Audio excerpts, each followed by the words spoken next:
I was barely 20 years old, standing in a sterile hospital recovery room, holding a crying newborn when my parents delivered the ultimatum.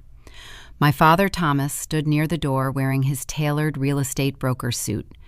My mother, Diane, stood by the window, next to a man I had never met before. He was not a doctor. He was a private family lawyer. They had brought a lawyer into the maternity ward before the epidural even wore off. My mother pointed a manicured finger at the legal documents resting on my tray table. "Sign the papers, Chloe. Give it up, or you are on your own." Welcome to Maya Tells Stories, where we uncover the truth behind closed doors. Before we dive deep into this story, if you are new to the channel, please take a moment to hit the like and subscribe buttons. Your support means so much more than you might imagine.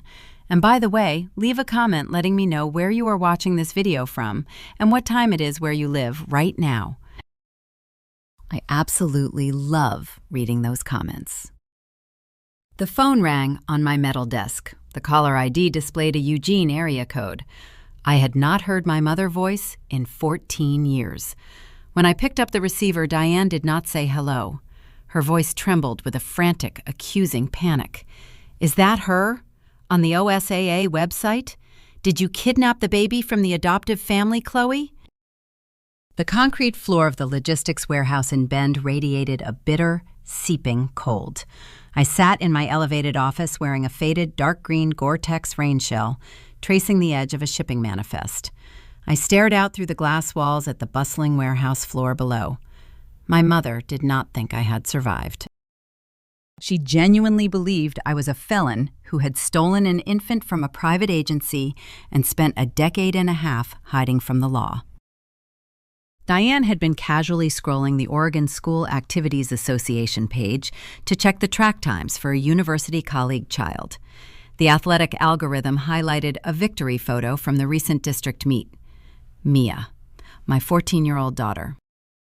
Fierce mud splattered from the high desert trails, staring back at the camera with the exact same eyes Diane had tried to erase from our family legacy. My grip on the plastic phone receiver tightened until my knuckles ached. I could picture Diane sitting in her immaculate mahogany-lined academic office, staring at a computer screen, her meticulously curated reality unraveling before her eyes. I did not offer an explanation. I did not justify my survival. I brought the mouthpiece closer to my lips. She is mine. I placed the receiver back on the cradle, cutting the connection with a sharp, definitive click. The Eugene elite had found the crack in the wall, and I knew my parents well enough to understand they would not stay on their side of the Cascade Mountains. Hanging up the phone did not bring peace. It functioned as a catalyst, ripping open a sealed vault in my mind. The smell of diesel exhaust faded, replaced instantly by the sterile, cloying scent of hospital antiseptic. The 14 years of distance collapsed, dragging me straight back to a freezing recovery room, a stack of legal papers, and the darkest night of my life. The harsh, fluorescent lights of the warehouse office flickered overhead, but I was no longer seeing the stacks of shipping pallets outside my window. The sharp, accusatory tone of my mother's voice echoing through the phone had shattered the delicate barrier I spent a decade and a half reinforcing. The memory pulled me backward with terrifying force, dropping me straight into the sterile, suffocating atmosphere of a Eugene hospital room. I was 20 years old, a pre-medical sophomore at the University of Oregon. I was exhausted, bleeding, and entirely dependent on the two people standing over my bed like executioners. My father, Thomas, paced the small linoleum floor, his expensive leather shoes squeaking against the tile. He was a prominent commercial real estate broker in the Willamette Valley, a man whose entire identity was built on aggressive networking and flawless optics. He viewed my unplanned pregnancy not as a crisis to be managed with compassion, but as a fatal derailment of his meticulously curated legacy. A bastard child born to an unmarried college student was a vulnerability he refused to tolerate. Diane stood near the window, her arms crossed tight against her chest. She had grown up in severe poverty in a logging town on the Oregon coast. watching teenage pregnancies trap generations of women in her family. She fought ruthlessly to escape that life, and she looked at my newborn daughter as a threat that would drag us all back into the dirt. They did not bring a social worker or a counselor to discuss my options. They brought their own private family lawyer directly into the maternity ward. The attorney set a thick stack of preliminary adoption consent forms on my rolling tray table. "Sign the papers, Chloe," Thomas demanded, his voice low and vibrating with a quiet, terrifying anger. "Give it up, or you are entirely on your own. Do not throw away your tuition and your future for a mistake." I looked at the baby sleeping in the plastic bassinet.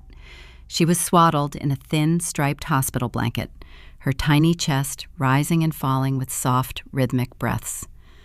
I looked back at my parents, searching for any flicker of warmth or hesitation. I found nothing but cold, rigid determination. I was heavily medicated from the delivery, terrified of facing the world without their financial support, and crippled by a deep-seated fear of disappointing them. My hands trembled as I picked up the blue ballpoint pen. Driven by sheer panic and exhaustion, I signed my name on the dotted line, surrendering my parental rights to a prospective adoptive family selected by my mother. The lawyer gathered the paperwork, snapping it into his leather briefcase. My parents nodded, satisfied that the crisis had been efficiently managed. They left me alone in the dark recovery room, promising to return in the morning to finalize my discharge and drive me back to my campus apartment. The heavy door clicked shut, plunging the room into a deep, suffocating silence. I lay in the uncomfortable hospital bed, staring at the ceiling tiles. The painkillers began to wear off, allowing the sharp, physical ache of childbirth to return. But the physical pain was nothing compared to the crushing, agonizing weight settling over my chest. The realization of what I had just done slammed into me with blinding force. I had traded my own flesh and blood for the comfort of my parents' approval. I had let them purchase my compliance. I rolled onto my side, looking through the clear plastic walls of the bassinet. My daughter let out a soft, quiet whimper, rooting around in her sleep. A fierce, primitive instinct roared to life in the pit of my stomach, overriding every logical thought my mother had planted in my head. I could not leave her. I would rather starve in the streets than let strangers raise the child I had carried for 9 months. I checked the digital clock mounted on the wall. It read 2 a.m. The prospective adoptive parents were scheduled to arrive at dawn to take custody. The window was closing rapidly. I sat up, swinging my legs over the edge of the bed. A wave of dizziness washed over me, but I forced myself to stand, gripping the metal railing for support. I reached over and ripped the medical tape securing the IV needle to the back of my hand. A bright drop of blood welled up, but I ignored it, wiping it away on my hospital gown. I found my clothes folded in a plastic bag at the bottom of the narrow closet. I pulled on my sweatpants and a heavy, faded, dark green Gore-Tex rain shell. It was a staple of the Pacific Northwest, a durable piece of armor designed to withstand the relentless drizzle. I walked over to the bassinet and gently lifted my daughter. She was so light, feeling incredibly fragile against my chest. I tucked her securely inside the oversized rain shell, zipping the waterproof fabric up to my collarbone to shield her from the elements. My heart hammered a frantic, erratic rhythm against my ribs. I grabbed my duffel bag, slinging the canvas strap over my shoulder, and pushed the heavy hospital door open. The maternity ward hallway was bathed in dim security lighting. The quiet hum of the ventilation system was the only sound breaking the silence. I stepped out into the corridor, keeping my head down, praying the squeak of my sneakers would not wake the sleeping patients. I needed to reach the emergency stairwell located past the central nursing station. I hugged the wall, moving as quickly as my recovering body would allow. I reached the midpoint of the hallway. The glow of a computer monitor illuminated the nursing station. A veteran night nurse, a woman with graying hair and tired, kind eyes, stood behind the counter, reviewing a patient chart. I froze, pressing my back against the wall, my breath catching in my throat. I braced myself for her to sound the ward alarm. A mother sneaking out of a hospital with an infant slated for a private adoption was a massive liability. I waited for the shout for the heavy boots of hospital security rushing down the hall to physically restrain me and take my baby away. The nurse looked up from her screen, her eyes locked onto mine. She saw the heavy duffel bag. She saw the unnatural bulge of the dark green rain shell shielding my chest. She saw the sheer, raw terror radiating from my face. She did not reach for the telephone. She did not hit the panic button under the desk. She looked at me for a long, heavy second, reading the desperate resolve in my posture. Then she stepped away from her computer. She walked over to a locked supply cabinet, swiping her keycard to open the glass doors. She reached inside, pulling out a clear plastic hospital bag. She moved quickly, stuffing 6 bottles of ready-to-feed infant formula and a handful of sterile nipples into the bag. She walked around the counter and approached me, her rubber-soled shoes silent on the linoleum floor. She did not ask questions. She did not try to convince me to stay. She simply dropped the heavy bag of formula directly into the deep side pocket of my Gore-Tex jacket. "Run," she whispered, her voice barely a breath. The stairwell at the end of the hall exits behind the loading docks. "Do not stop walking." Tears sprang to my eyes, hot and fast. I nodded, unable to speak, choked by a profound, overwhelming wave of gratitude. I turned and practically ran toward the heavy metal fire door. I pushed the bar open, the alarm deactivated by the silent guardian at the desk, and descended 3 flights of concrete stairs. I burst through the ground floor exit door and stepped out into the brutal, freezing Eugene night. The relentless Pacific Northwest rain pounded against the pavement, soaking the bottom of my sweatpants instantly. The cold air bit into my lungs, but the heat radiating from the tiny body secured against my chest kept me moving forward. I walked away from the hospital campus, disappearing into the dark, wet streets with absolutely nothing to my name but the clothes on my back and the infant hidden in my jacket. I was terrified, exhausted, and completely isolated. But as I trudged through the driving rain, securing my permanent exile from the Willamette Valley elite, I knew I had made the only choice I could live with.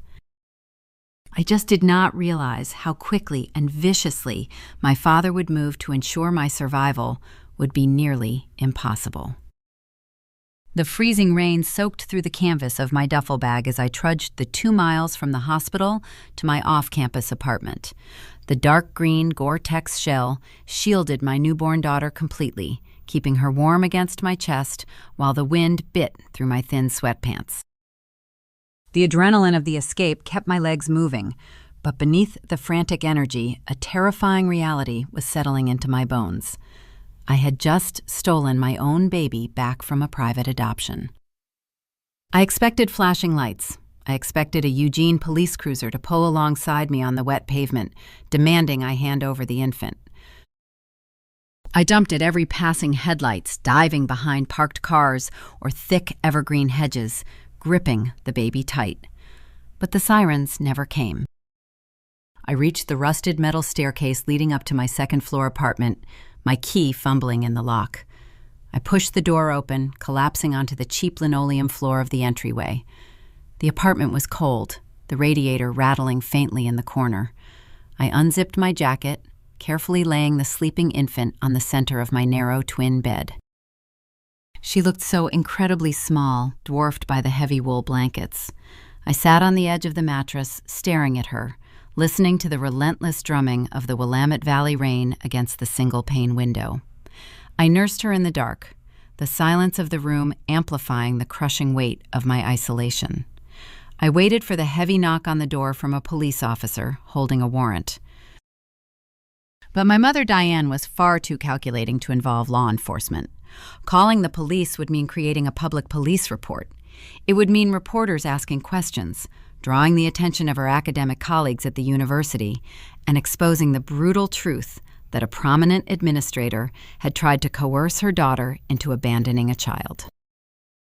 A missing newborn assigned to an adoptive family would trigger a massive Amber Alert, turning her private disgrace into a regional scandal.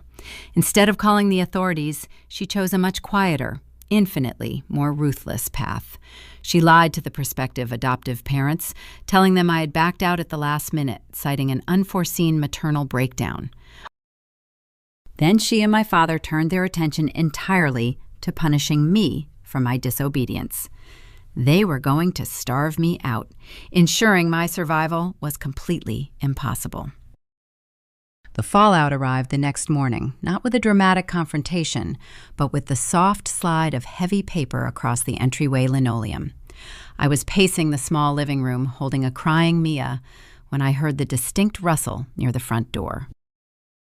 I walked over, picking up a thick, certified envelope bearing the official letterhead of the property management company that owned my university apartment complex.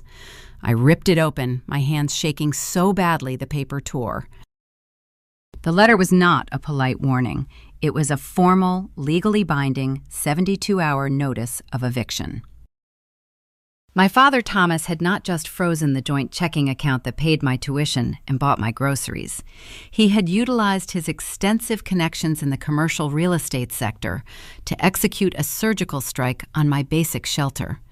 As a college sophomore with zero credit history, my father had co-signed the lease on my apartment. By formally withdrawing his financial guarantee and citing a breach of contract, he triggered an immediate default on the rental agreement. The landlord, a man who played golf with my father every Sunday, did not hesitate to enforce the clause. I was ordered to vacate the premises within 3 days or face forceful removal by the county sheriff. I dropped the paper onto the small kitchen counter, staring blindly at the faded Formica. I was 20 years old, holding a newborn who required specialized formula diapers and a warm crib. I reached into my purse, pulling out my worn leather wallet. I counted the crumpled bills and loose change sitting in the zipper compartment. $22.40. That was the absolute sum total of my financial existence. The joint checking account card was a useless piece of plastic. The credit card linked to my father's name had undoubtedly been canceled. I had no job, no savings, and now I had no roof over my head. The realization hit me with the blunt, concussive force of a physical strike. My parents did not want me to learn a harsh lesson about financial independence. They did not want me to struggle for a few months and realize the error of my ways. They wanted me to be utterly destroyed. They were engineering a crisis so severe, so fundamentally terrifying, that I would have absolutely no choice but to crawl back to their pristine Eugene mansion, drop to my knees, and surrender the baby to the adoption agency just to survive the freezing Oregon winter. They wanted to break my spirit so completely that I would never dare defy them again. I walked over to the window, looking out at the gray, miserable sky. The rain was falling in heavy sheets, turning the streets into miniature rivers. I thought about the warmth of my parents' house, the fully stocked refrigerator, the heavy down comforters on the guest beds. I thought about how easy it would be to just pick up the phone, call my father, and tell him he won. I could hand over the baby return to my pre-medical classes and pretend the last 48 hours had been nothing more than a terrible fever dream. The temptation was a dark, whispering poison in the back of my mind, born entirely out of pure, desperate exhaustion. A sharp, high-pitched wail broke the silence in the apartment. Mia was awake, hungry, and rooting around in her swaddle. I walked over to the bed, picking her up and pressing her warm cheek against my neck. I rocked her gently, feeling the frantic beating of her tiny heart against my collarbone. The dark temptation evaporated, instantly burned away by a fierce, protective rage that settled deep into my bones. I would not let them win. I would not let them purchase my compliance by holding my survival hostage. The profound betrayal by the two people who were supposed to protect me crystallized my resolve, turning my terror into cold, hard defiance. I grabbed a box of heavy-duty black garbage bags from under the kitchen sink. I moved quickly, tearing through my closet, throwing sweaters, jeans, and thick wool socks into the plastic. I packed the 6 bottles of ready-to-feed formula the night nurse had given me, rationing them carefully in my mind.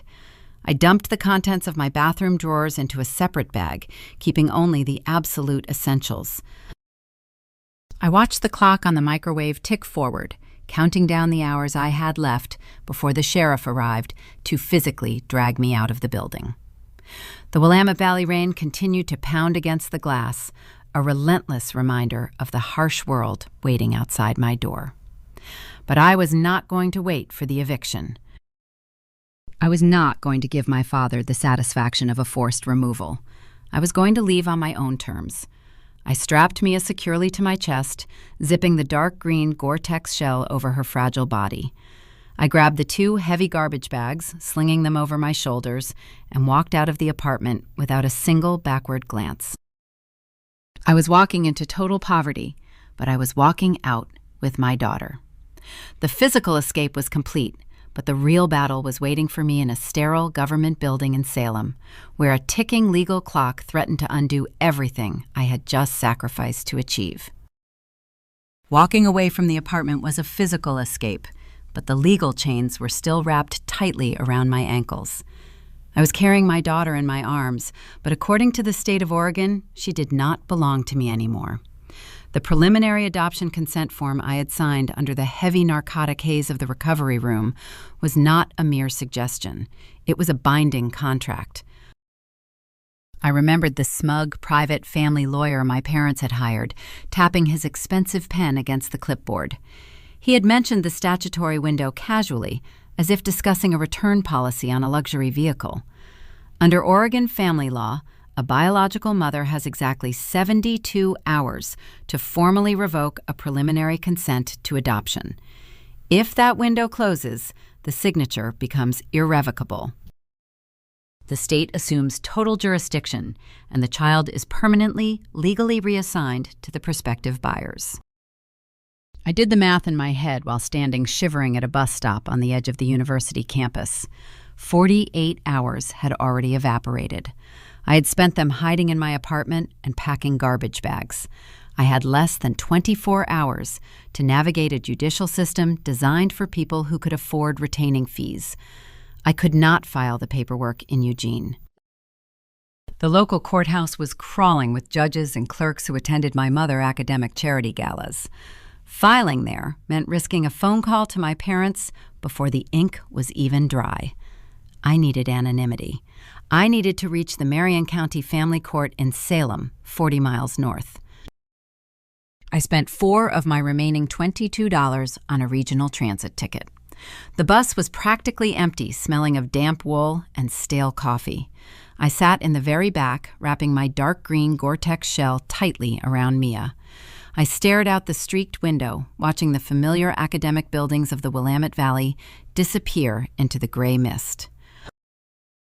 I was a pre-medical student who used to spend her afternoons in pristine laboratories studying cellular biology. Now, I was a homeless mother, fleeing up Interstate 5, running a desperate race against a bureaucratic, ticking clock.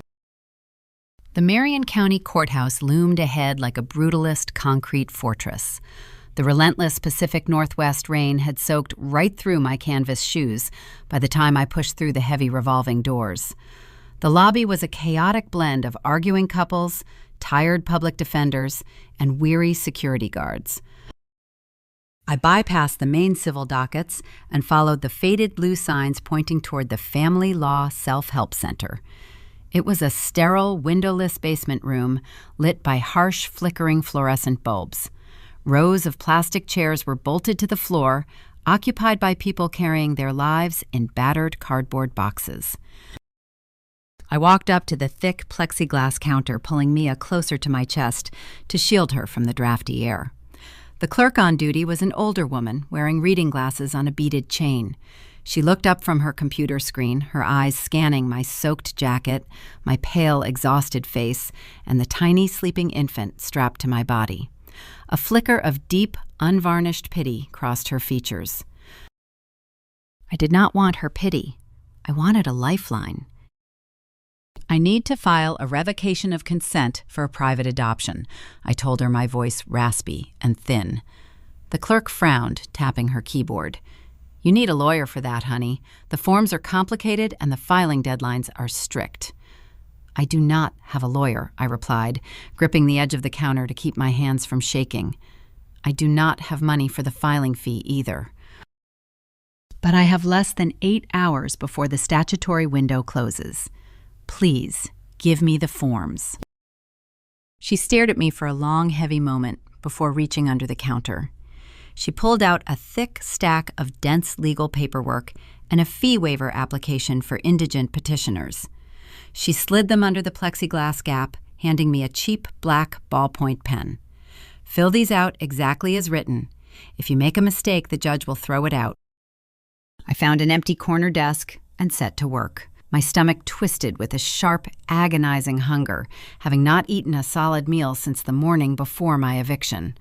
My fingers were stiff and unresponsive from the cold, making my handwriting cramped and jagged. The legal jargon was a maze of confusing clauses and intimidating statutes designed to overwhelm anyone without a law degree. Every paragraph felt like a trap set by attorneys just like the one my parents had brought to my hospital bed. I read each line 3 times, terrified that checking the wrong box would forfeit my daughter forever. Mia woke up twice, crying softly from hunger. I had to pause rocking her with one arm while I filled out the fee waiver with the other, mixing the ready-to-feed formula the night nurse had given me. The sterile clock on the wall ticked forward mercilessly, eating away at my remaining time. I was fighting my own physical exhaustion, battling the urge to rest my head on the desk and surrender. But the image of my father, standing in the hospital room, demanding I give away my child, fueled a gritty, primal endurance. 4 hours later, my hand cramping in agony, I carried the completed stack back to the plexiglass counter. The clerk reviewed the pages carefully, stamping each one with a heavy red mechanical date stamp. The loud thud of the metal hitting the paper was the most beautiful sound I had ever heard. The stamp read 3:45 in the afternoon. I had beaten the irrevocable deadline by a mere handful of hours. The clerk filed the fee waiver and handed me a yellow carbon copy of the revocation. The preliminary consent was void. My parental rights were legally, permanently secured. No private lawyer or wealthy real estate broker could take her away from me now. But Salem was still too close to the blast radius of my parents' influence. I could not stay in the valley. I walked back out into the rain and headed straight for the municipal transit hub.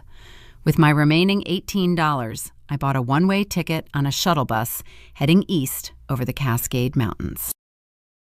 We drove up the winding, treacherous pavement of the Santiam Pass, leaving the wet, lush green landscape of the Willamette Valley behind. As the bus climbed higher, the rain turned into sleet and then into driving snow. We crossed the summit, breaking through the cloud cover, and descended into the rugged, arid, high desert of Central Oregon.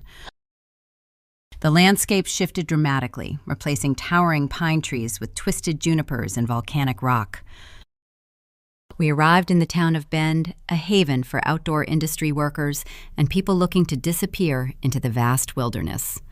I stepped off the bus into the dry, freezing night air. I traded my academic prestige, my inheritance, and my entire social network for the brutal, gritty reality of sheer survival. I found a cheap weekly motel willing to take my last few dollars. I slept on a sagging mattress, holding Mia against my chest, knowing that despite the poverty and the cold, I had won the only war that mattered. I had kept my child. The harsh memory faded, dissolving back into the ambient noise of the logistics warehouse. I blinked, staring down at the shipping manifest on my metal desk. The fluorescent lights hummed above me. I was no longer a terrified 20-year-old girl shivering in a government basement. I was a 34-year-old operations manager who had spent over a decade climbing the corporate ladder through pure, relentless grit. I had built a fortress in the high desert, creating a safe, structured life for my daughter, far away from the toxic elitism of my family. The yellow carbon copy of the revocation paperwork still sat in a fireproof lockbox under my bed at home, a silent testament to the battle I had fought and won. It had protected us for 14 years, but the phone call I had just received from Diane shattered that safety. Hanging up on my mother did not end the confrontation. It merely signaled the start of a new one. The past I thought I had legally and geographically buried was actively hunting us down, and as I heard the heavy warehouse door swing open, footsteps approaching my elevated office, I realized I was about to face the one person who knew nothing about the secrets I had buried to keep her safe. My daughter Mia had just walked in from cross-country practice, and she had heard every single word of my phone call. The adrenaline spike that follows a confrontation is always temporary. When it recedes, it leaves a vacuum, quickly filled by whatever terror you are trying to outrun. Staring at the plastic phone receiver resting silently on its cradle, the frantic pounding in my chest began to slow, replaced by a heavy, agonizing dread. Diane had found us. My mother was sitting 3 hours away in Eugene, staring at a screen armed with my location and a twisted narrative that painted me as a criminal. But the immediate threat was not the impending arrival of the Willamette Valley elite. The immediate threat was standing right in the doorway of my elevated warehouse office. Mia pushed the thin pane glass door open. She was 14 years old, a gritty, fiercely independent teenager built for the rugged high desert. She wore her dark hair pulled back into a messy ponytail, her track spikes slung over her shoulder by the laces. Her knees were splattered with dry mud from her cross-country practice on the volcanic ash trails behind the high school. She was breathing slightly hard, holding her canvas sports bag. She did not walk over to the small refrigerator to grab a water bottle like she normally did. She stood perfectly still, staring at me. Her dark eyes were sharp and observant, carrying the exact same intensity that had stared back at my mother through the athletic website photo. She had caught the tail end of my conversation. She had heard the venom in my voice when I delivered my final 3 words. She is mine. Who was that? Mia asked. Her voice lacked the casual teenage indifference she usually carried. It was tight and guarded. I looked at my daughter, feeling the floor drop out from underneath me. The lies I had constructed to shield her from the ugliness of my past were suddenly forming a trap, pulling tight around my throat. When Mia was young and the questions inevitably arose about family trees and holiday gatherings, I panicked. I could not find the words to explain to a 5-year-old that her grandparents were alive, wealthy, and living in a beautiful mansion, but simply did not want her. I could not explain that her existence was viewed as a social liability. I took the easy way out. I built a coward shield. I told her that my parents had died in a tragic car accident shortly before she was born. I created an untraceable tragedy to cover up an unforgivable rejection. I assumed the lie would protect her self-worth. I never considered what would happen if the dead suddenly decided to resurrect themselves. It was nobody Mia, I lied smoothly, my operations manager training kicking in, trying to manage the crisis. Just a frustrated vendor dealing with a supply chain issue. Go grab a water from the fridge. We can head home soon. Mia did not move. She dropped her track spikes onto the concrete floor. The metal clattered loudly, cutting through the ambient hum of the warehouse. I am not an idiot, Mom, Mia said, stepping closer to my desk. I heard you. You were shaking. You looked like you were going to throw up. Vendors do not make you look like that. Who called you? I opened my mouth to double down on the fabrication, to construct another layer of deception. But I looked into her face, and the words died on my tongue. She was not a toddler anymore. She was a young woman who had watched me work graveyard shifts to put food on the table, who had helped me count pennies at the grocery store checkout before I got this promotion. She had earned the right to the truth, no matter how ugly it was. Cornered by the reality of my own deception, I realized that continuing the lie would only arm my parents with a weapon when they inevitably showed up. I let out a long, trembling breath, rubbing my hands over my face. I stood up and walked around the metal desk, pulling out the rolling office chair for her. "Sit down, Mia," I instructed gently, my voice devoid of its usual authority. "Please, just sit." She dropped her canvas bag and sank into the chair, her posture stiff and defensive. I pulled my own chair closer, sitting knee to knee with her. The noise of the forklifts outside seemed to fade into a dull white noise, leaving us isolated in the glass box. "I lied to you," I started the confession, tasting like ash in my mouth. "I lied to you for your entire life, and I need you to understand why before you hear it from anyone else." Mia frowned, her brow furrowing in confusion. "Lied about what?"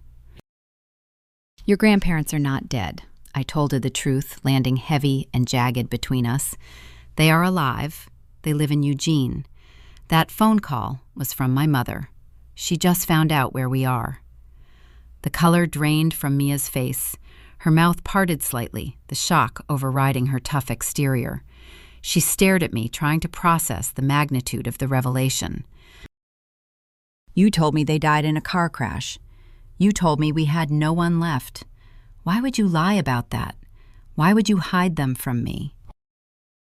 Because they did not want us, I blurted out the raw, unvarnished reality, tearing through my carefully constructed defenses.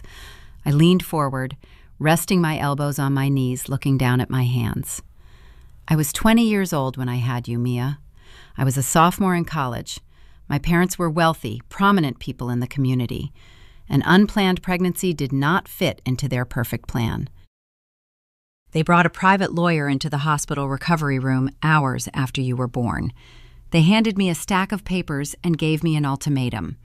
They told me to sign away my parental rights to a private adoption agency, or they would cut me off completely."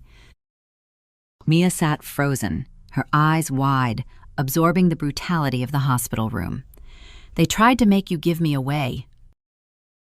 "Yes," I whispered, fighting the tears burning in my eyes. I was terrified. I was medicated and exhausted, and I thought I had no choice. I signed the preliminary papers. They left me there.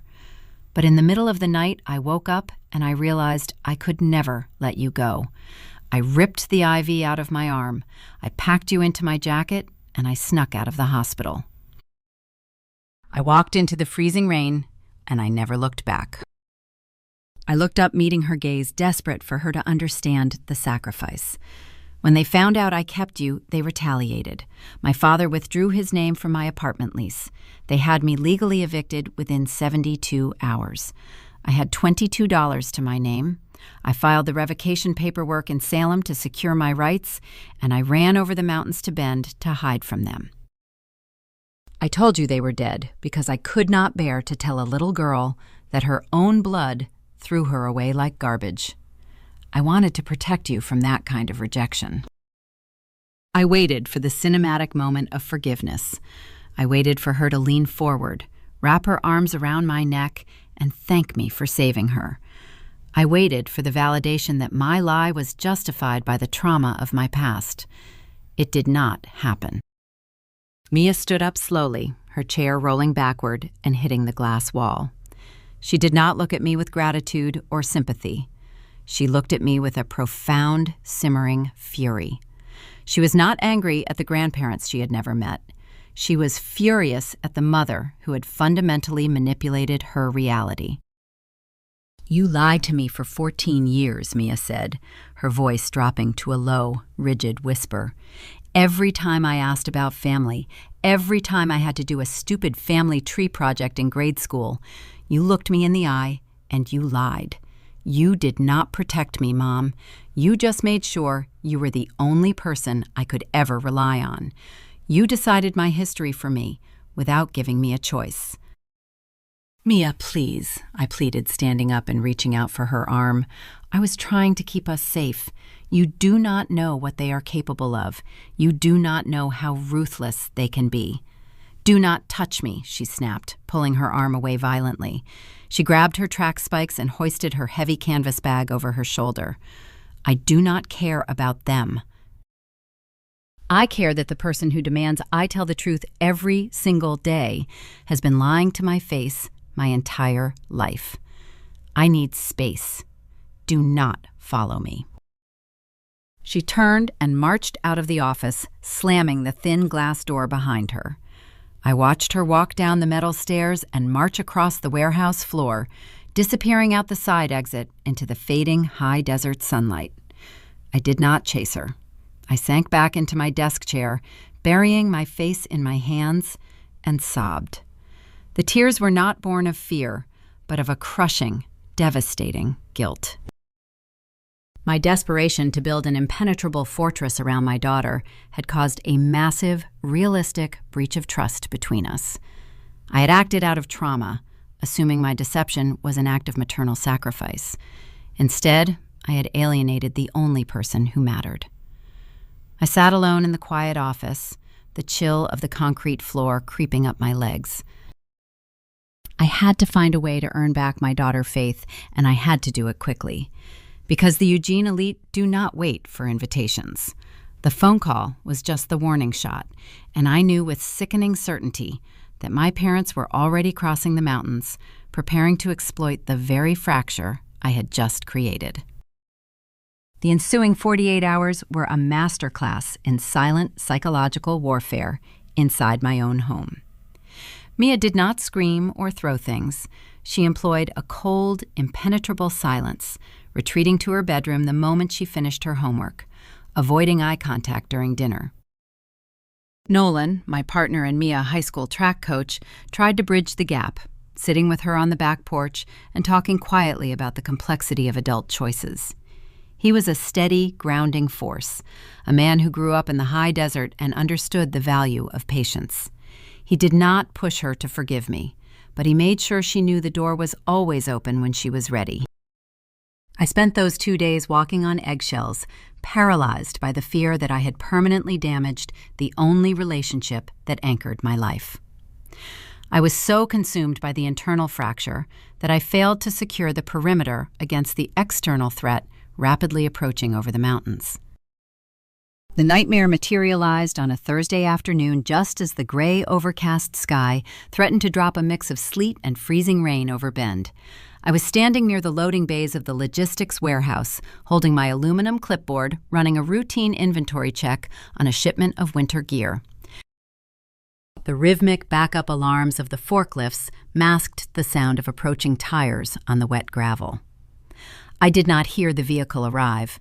I just happened to glance up as a pristine silver Lexus SUV rolled into the industrial lot.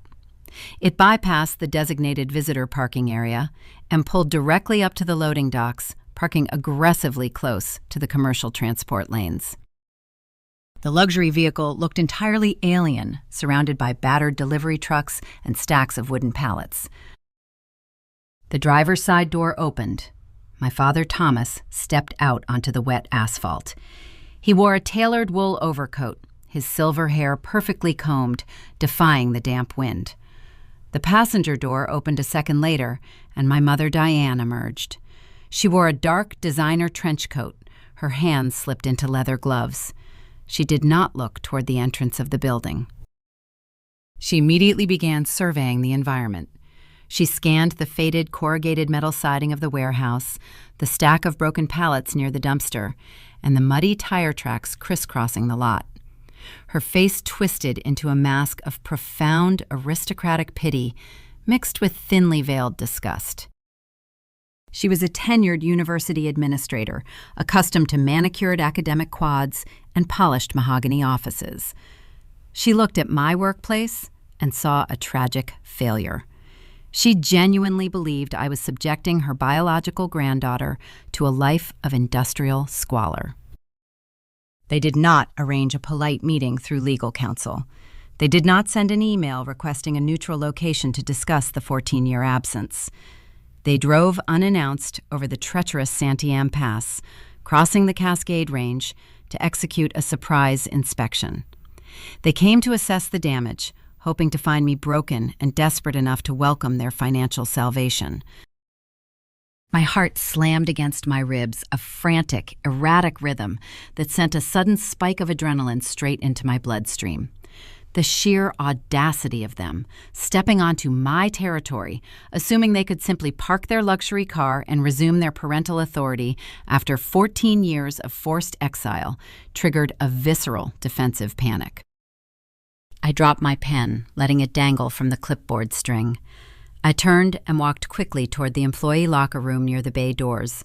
I did not reach for my professional blazer. I reached for the dark green Gore-Tex rain shell hanging on a metal hook.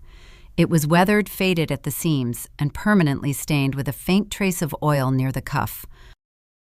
It was the exact same jacket I had worn the night I fled the hospital, carrying Mia into the freezing Eugene rain. It was my armor. I pulled it on, zipping it up to my chin. I stepped out of the loading bay and walked down the concrete ramp into the freezing drizzle. I did not run, but I moved with purposeful, aggressive intent, placing myself squarely between my parents and the entrance to the warehouse facility. Thomas saw me approaching. He adjusted his grip on a small cardboard box he was carrying against his side. Diane stopped analyzing the building and locked her gaze onto my face. The shock of seeing me 14 years older, hardened by a decade of graveyard shifts and logistical management, registered briefly in her eyes before she smoothed her features back into a mask of maternal concern. "Chloe," Thomas said, his voice carrying the polished broker cadence he used to close commercial real estate deals. He took a step forward, offering a tight, practiced smile. "It has been a long time. You look well. We have been incredibly worried about you." I stopped 10 feet away, drawing a hard, physical boundary on the wet asphalt. I did not return the smile. I did not offer a greeting. "You need to get back in your car and leave," I stated, my voice flat and devoid of any familial warmth. "You are trespassing on commercial property." Diane let out a sharp, patronizing sigh, shaking her head. "Please, Chloe, let us not do this right now. We did not drive 3 hours over a mountain pass to stand in the rain and argue with you. We came to see the girl. We came to see Mia." The casual demand, the expectation that they possessed an inherent right to access a child they had explicitly ordered me to abandon, ignited a hot, furious burn in my chest. "You have no right to see anyone," I shot back, tightening my grip on the aluminum clipboard. "You lost that right 14 years ago when you handed me a stack of adoption papers and a 72-hour eviction notice." Thomas shifted uncomfortably, glancing around the parking lot to ensure none of my employees were within earshot. He hated public confrontation. He preferred his cruelty delivered behind closed doors in private dining rooms. He lifted the small cardboard box he was carrying, extending it slightly toward me, like an offering. "We made mistakes, Chloe," Thomas offered, his tone dropping into a placating, soothing register. "We were panicked. You were so young, and we thought we were protecting your future. We brought this for you." He gestured to the box. "It is your old academic awards, your high school debate trophies, your university acceptance letters. We kept them all these years. We just wanted to remind you of who you are. We wanted to remind you of the potential you had before you walked away from your family." It was a staggering display of emotional manipulation. He was using a box of childhood accomplishments as a prop designed to trigger a sense of regret and nostalgia. He wanted me to look at those awards and feel the crush of the academic prestige I had forfeited to survive in the high desert. He expected me to crumble under the weight of lost potential and invite them inside to save me from my blue-collar life. I stared at the cardboard box, and the hot burn in my chest intensified, morphing into a chaotic, unpolished rage.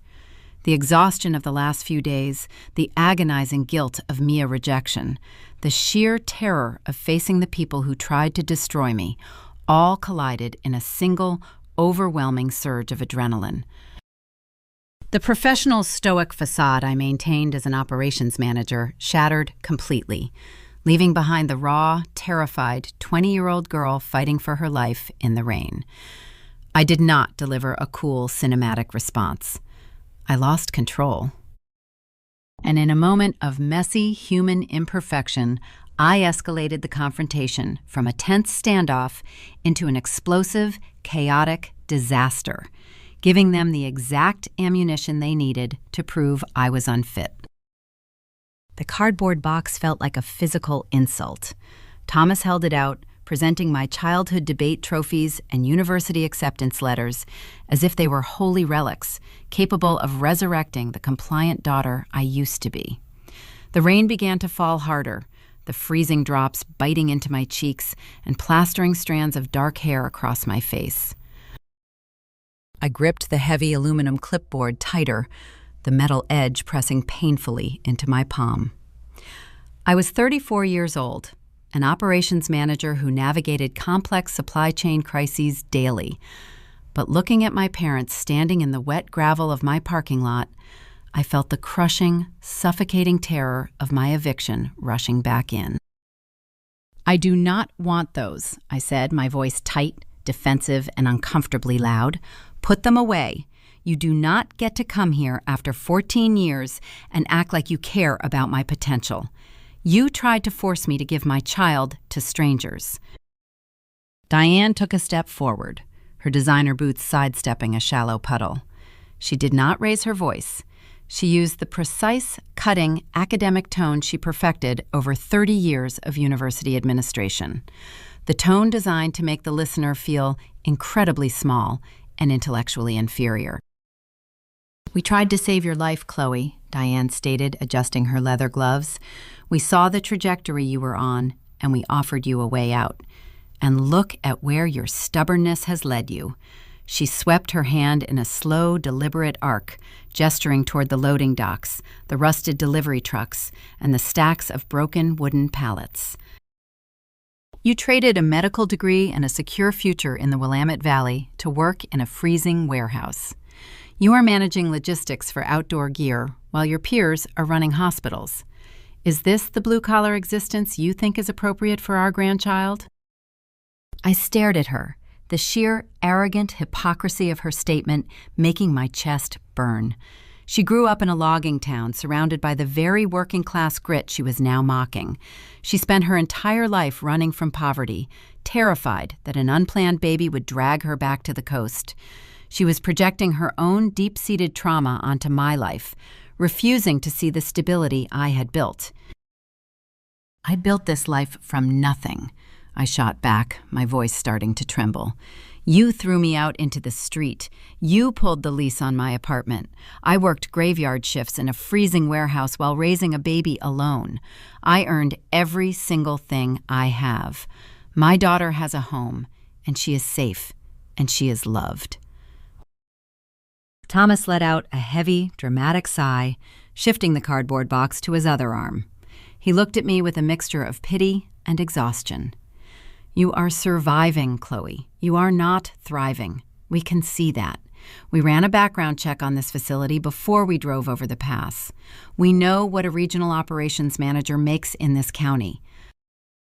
It is a respectable wage for a single woman, but it is hardly enough to secure a top-tier academic future for a teenager." He took another step closer, closing the distance between us. The polished real estate broker was negotiating a hostile takeover. Diane nodded, crossing her arms over her trench coat.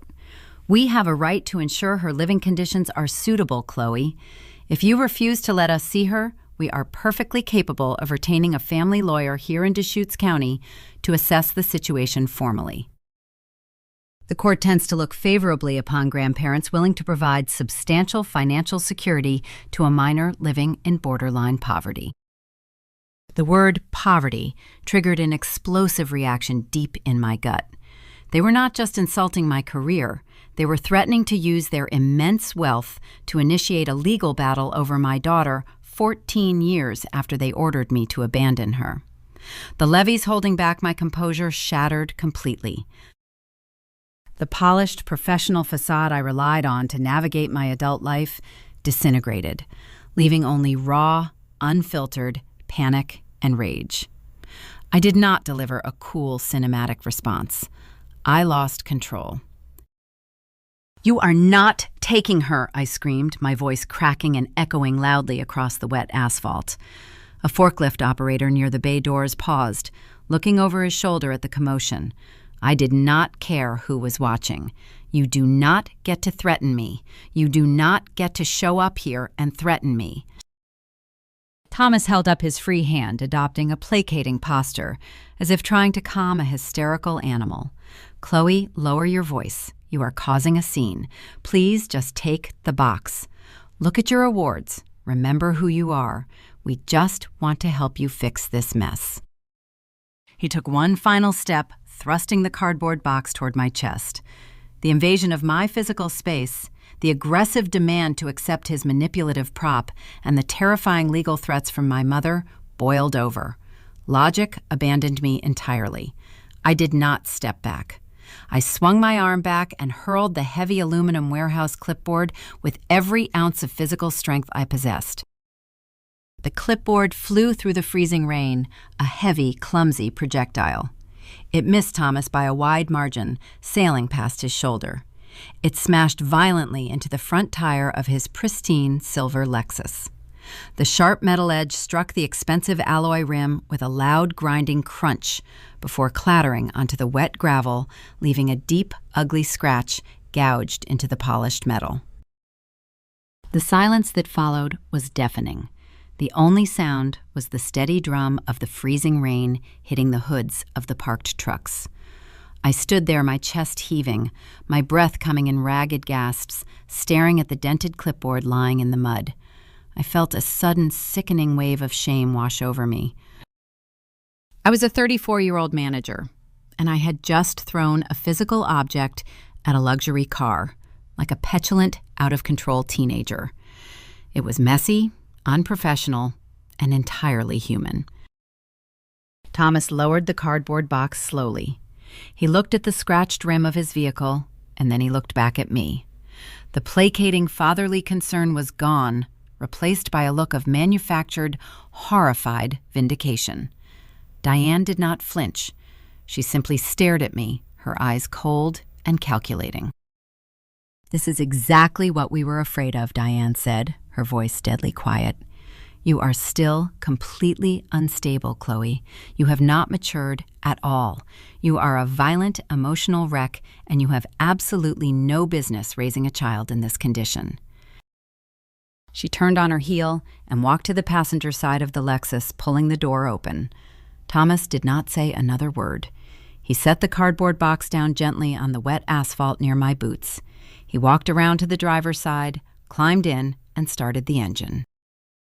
The SUV backed up, carefully navigating around the puddle, and drove out of the commercial lot, disappearing down the rain-slicked road toward the highway.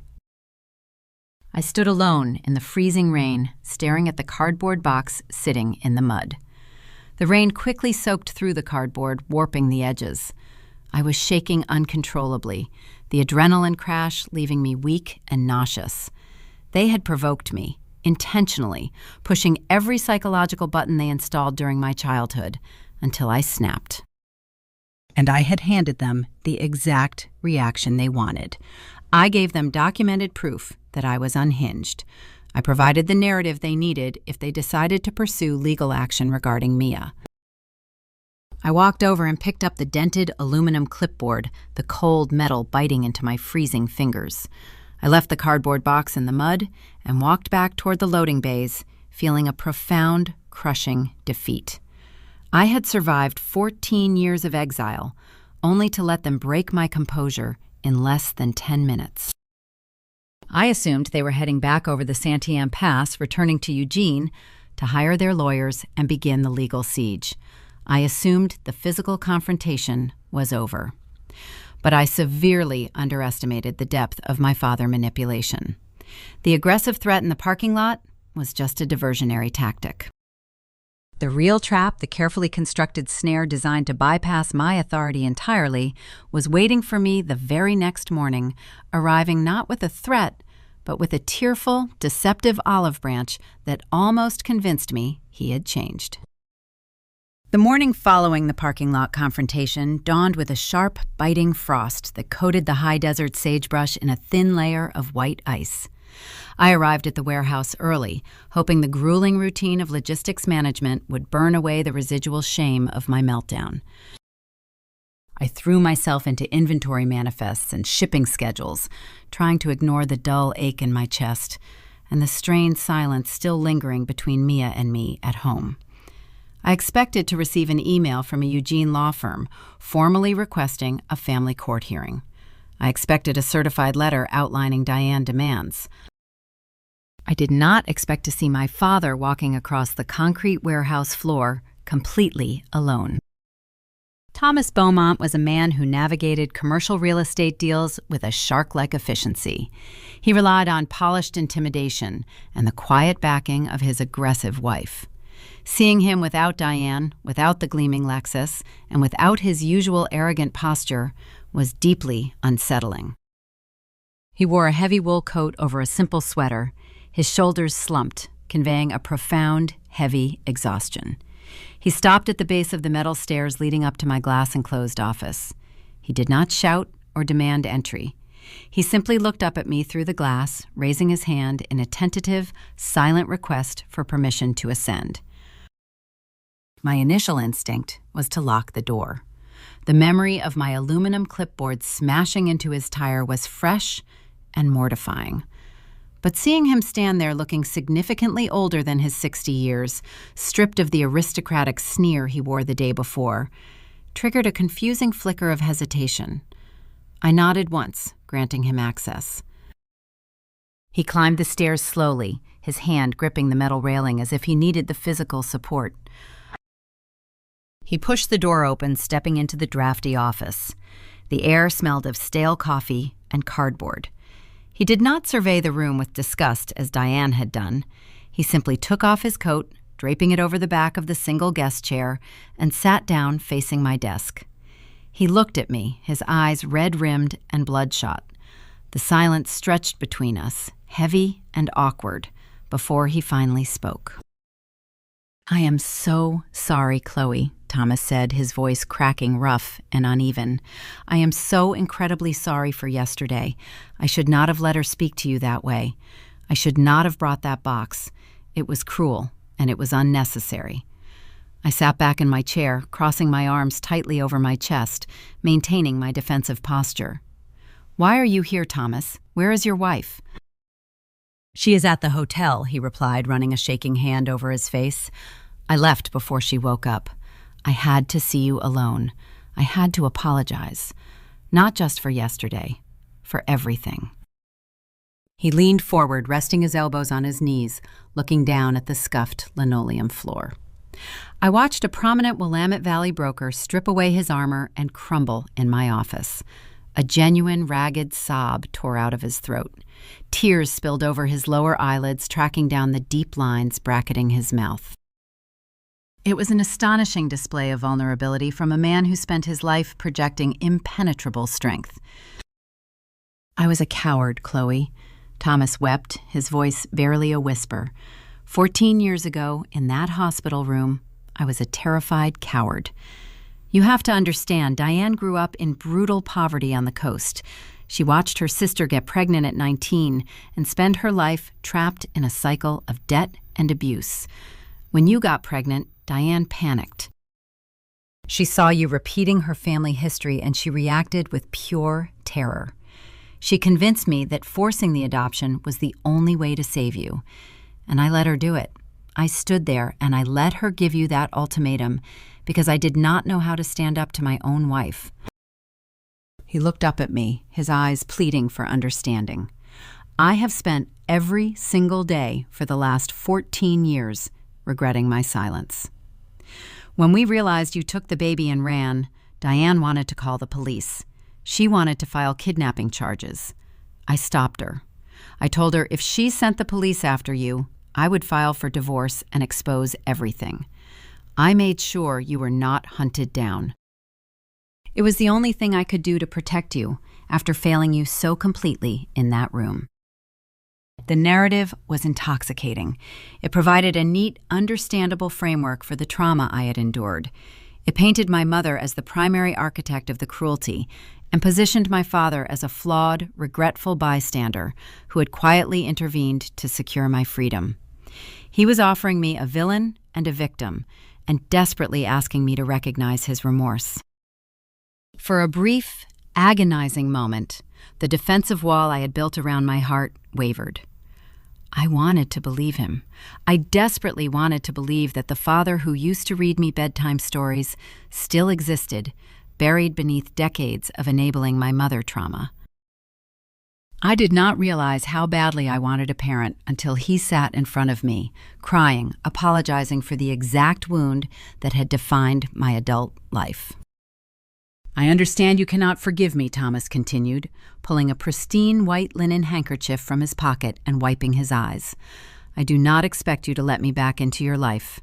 You have done an incredible job, Chloe. You survived, and you built a home for Mia.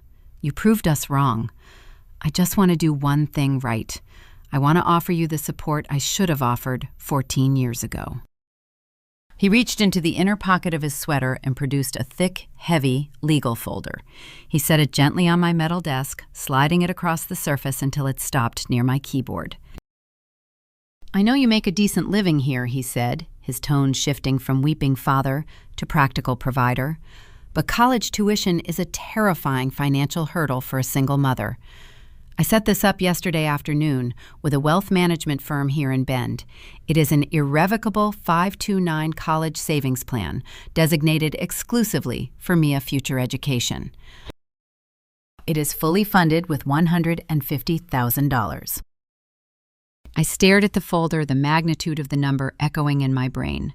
$150,000. It was a sum of money I could not fathom saving, even if I worked double shifts for the next 10 years. Mia was brilliant, but athletic scholarships were never guaranteed. The financial anxiety of providing her with a secure academic future was a constant low-grade hum in the back of my mind. "There are no strings attached, Chloe," Thomas swore, holding his hands up, palms open to show he was unarmed. "It is legally irrevocable. Diane cannot touch it. I cannot take it back. It is a gesture of pure goodwill. I do not want visitation. I do not want to force my way into her life. I just want to ensure my granddaughter has the academic future you sacrificed so she could live. You manage the funds. You make the decisions. Please just let me ease this one burden for you." The bait was perfectly calibrated. It targeted my deepest maternal insecurity, my fear of failing to provide the opportunities my daughter deserved. It offered a massive financial safety net wrapped in the guise of genuine, tearful redemption. My father stood up, putting his heavy wool coat back on. He did not linger to pressure me for an immediate answer. He simply nodded toward the folder, told me he loved me, and walked out of the office, leaving the thick legal document resting on my desk. I sat alone in the quiet warehouse, staring at the heavy paper. The chaotic, messy anger from the parking lot faded, replaced by a profound, confusing hope. Perhaps people could change.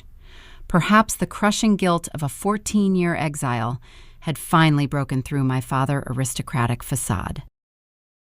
The financial relief offered in that folder was staggering, capable of altering the entire trajectory of Mia's life. I reached out and pulled the folder toward me, sliding my thumb under the flap to review the documentation. I desperately wanted to believe the tears I had just witnessed were real.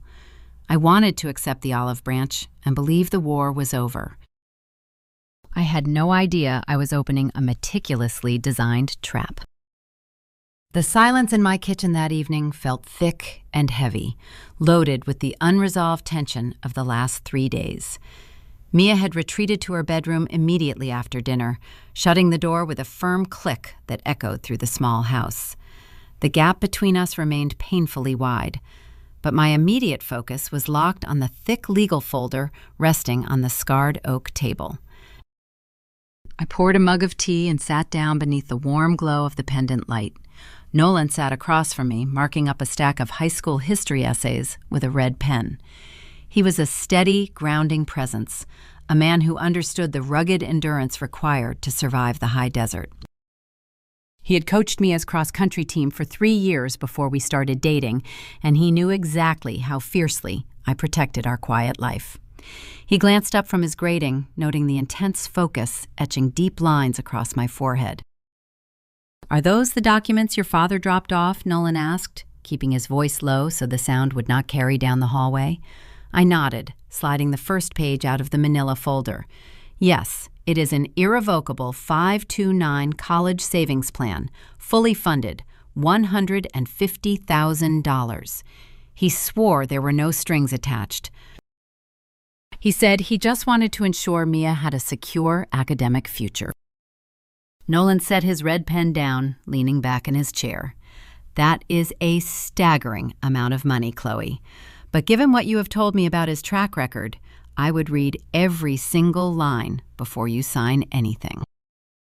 He did not need to warn me.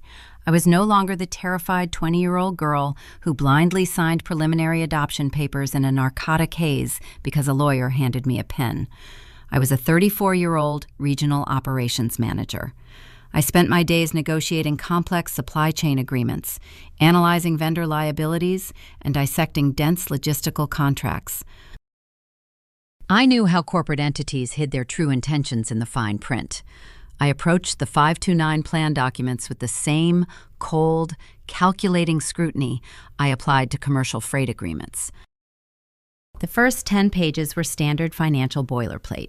They detailed the specific investment portfolios, the designated beneficiary regulations, and the tax implications under federal law. The language was clean and straightforward, establishing me as the account custodian and Mia as the sole beneficiary. It looked exactly like the tearful olive branch my father had promised. I felt a dangerous flicker of relief settling in my chest. Perhaps my cynicism was unwarranted. Perhaps the sheer weight of a 14-year exile had actually broken through his arrogant facade, forcing him to seek genuine redemption. I turned to page 11, moving into the addendums and state-specific riders. The legal jargon grew denser, shifting from standard federal tax codes to specific Oregon family law statutes. I slowed my reading, tracing the text line by line with my index finger. On page 14, buried deep within a subsection titled Fiduciary Acknowledgement and Contributor Standing, I found it. The paragraph was meticulously crafted, designed to slip past a layman reader.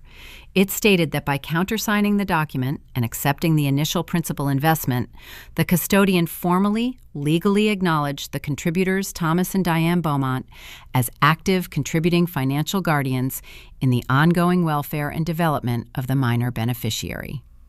My finger stopped moving.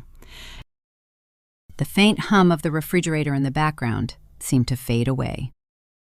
In the state of Oregon, grandparents do not possess inherent automatic rights to visitation.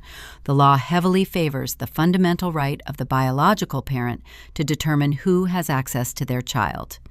However, there are specific legal exceptions.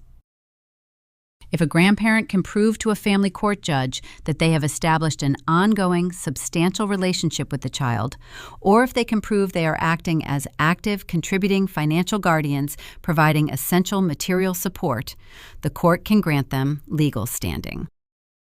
Once standing is established, they can petition for mandatory, legally enforceable visitation rights regardless of the parent objections. The air in the kitchen suddenly felt freezing cold. The realization hit me with the blunt, concussive force of a physical strike.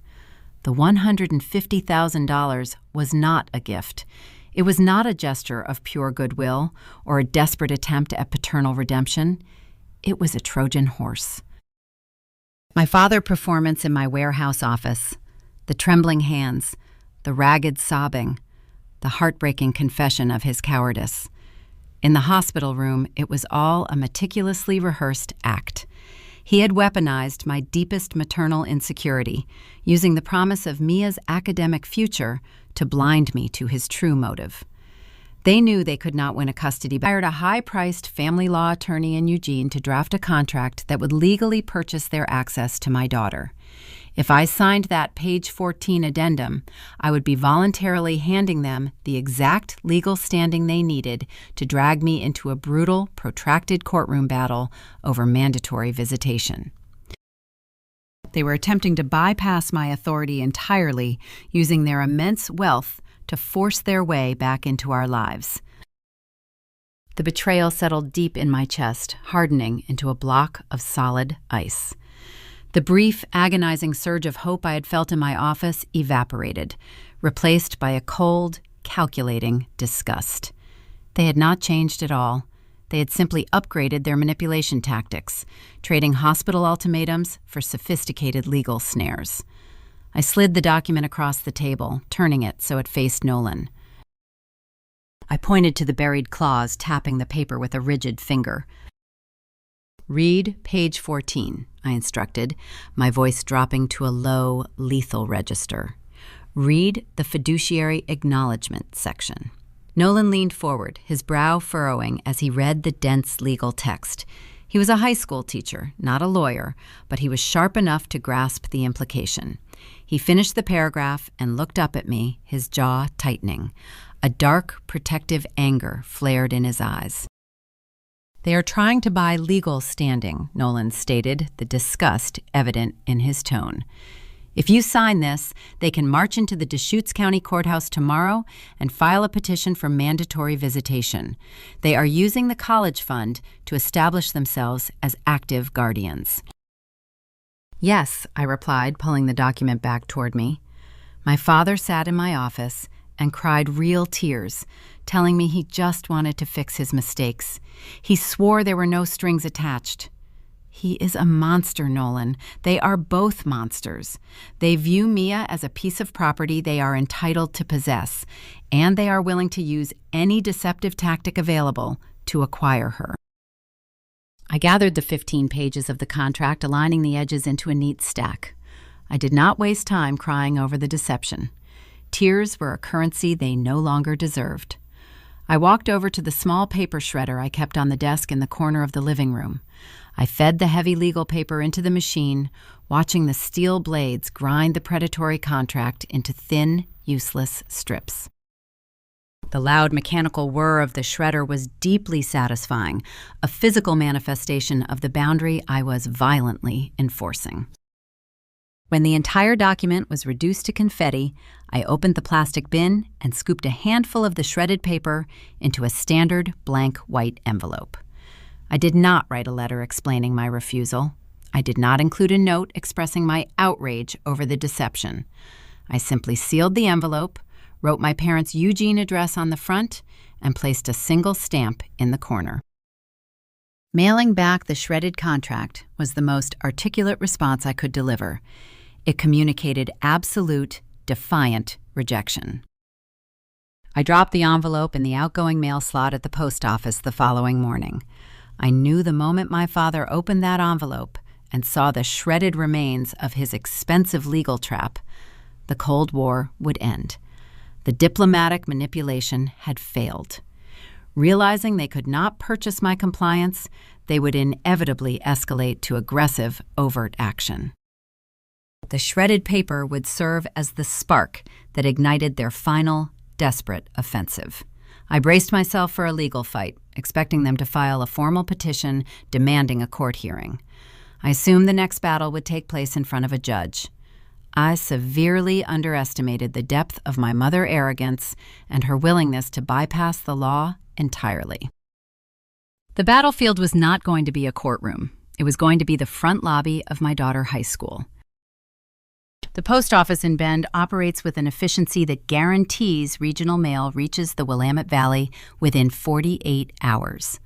I spent those 2 days bracing for the inevitable retaliation, calculating the legal maneuvers my father might employ after his financial trap was destroyed. I expected certified letters from high-priced Eugene attorneys demanding formal mediation. I expected subpoenas or threatening emails threatening to expose my supposedly unstable living conditions to the state authorities. What I failed to anticipate was my mother's absolute refusal to adhere to any established rules of engagement. Diane viewed boundaries not as legal barriers, but as personal insults that required immediate, aggressive demolition. When the shredded contract arrived on her mahogany desk, she did not consult her lawyers. She bypassed my authority entirely, deciding to strike at the most vulnerable target available. It was a Tuesday afternoon. I was in the middle of a tense logistics meeting on the warehouse floor, arguing with a freight vendor over delayed winter apparel shipments. My cell phone vibrated violently against my hip, a sharp, continuous rhythm indicating an emergency override on my Do Not Disturb settings.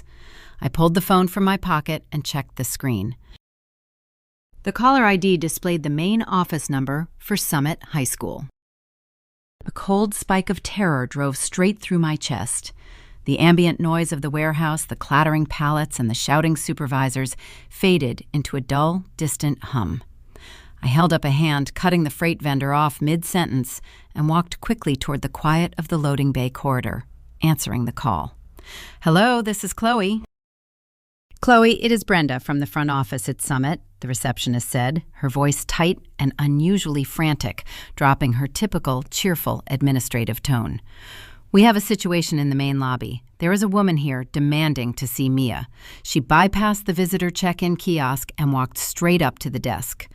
I stopped walking, my boots planted firmly on the concrete floor. "Who is it, Brenda?" "She claims she is your mother," Brenda replied, lowering her voice to a hurried whisper as if the woman was standing mere feet away. "She is very insistent, Chloe. She has a velvet jewelry box she says contains a family heirloom. She is playing the heartbroken grandmother routine for the principal, but she is demanding we pull Mia out of her 5th period class to accept the gift. I know your emergency contact file says no unauthorized family members, but she is escalating the situation." The air rushed out of my lungs, replaced by a blinding protective panic. Diane was standing inside my daughter's school. She had driven 3 hours over the Santiam Pass, circumventing my explicit boundaries, violating the physical safety of Mia's daily routine. She was banking on the administrative staff folding under the pressure of a weeping, wealthy grandmother claiming estrangement. "Do not let her near my daughter," I commanded, my voice dropping to a harsh, lethal register that caused a passing forklift driver to flinch. "Keep her in the lobby, Brenda. Do not page Mia over the intercom. I am leaving the warehouse right now. I will be there in 10 minutes. I hung up the phone, shoved it into my pocket, and sprinted toward my car. I did not tell my floor supervisors I was leaving. I did not grab my coat. I jumped into my sedan, jamming the key into the ignition, and tore out of the industrial parking lot. I drove recklessly across Bend, breaking several traffic laws, gripping the steering wheel so tightly my knuckles turned white. My heart hammered a frantic, erratic rhythm against my ribs. The sheer audacity of Diane, ambush, the calculating malice required to corner a 14-year-old girl in a public school lobby, was staggering. She wanted to force an emotional confrontation without my interference, hoping to manipulate Mia before I could intercept. I pulled into the crowded high school parking lot, ignoring the designated visitor spots, and abandoning my car directly in front of the main entrance in a red fire lane. I pushed through the heavy double glass doors, my boots echoing loudly against the polished linoleum. The scene in the main lobby was chaotic, but remarkably contained. Diane stood near the reception desk, wearing a pristine, camel-colored cashmere coat, her hair perfectly styled. She held a small, dark velvet jewelry box, clutching it against her chest like a tragic prop. She was speaking loudly, projecting her voice so the administrative staff and a few passing students could hear her carefully rehearsed narrative. She was playing the victim, claiming she had been cruelly alienated from her only grandchild and just wanted a few minutes to pass down a cherished family heirloom. But her performance was failing miserably because she had miscalculated the defense perimeter I had established.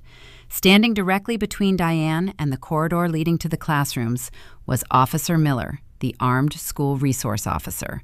He stood with his arms crossed over his chest, an immovable physical barrier projecting calm, undeniable authority. And standing beside him, his jaw set in a hard, rigid line, was Nolan. Nolan had used his position as a faculty member to intervene the moment Brenda alerted the staff. He had already secured Mia in his locked track and field office, far away from the lobby, ensuring she would not be subjected to the ambush. He was currently absorbing Diane's theatrical outrage, refusing to engage with her emotional manipulation. I marched across the lobby, my presence instantly shifting the atmospheric pressure in the room.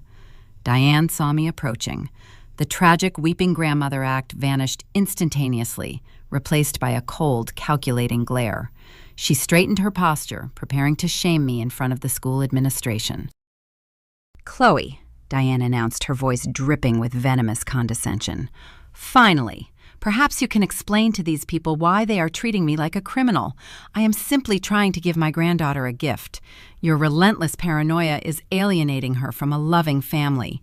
You are damaging her psychological well-being by keeping us away." I did not stop walking until I was standing inches from her face, forcing her to tilt her head up to maintain eye contact. The blinding panic that had consumed me during the drive evaporated, leaving behind a terrifying, icy clarity. I was not the frightened 20-year-old girl trembling in a hospital recovery room anymore. I was a mother defending her territory.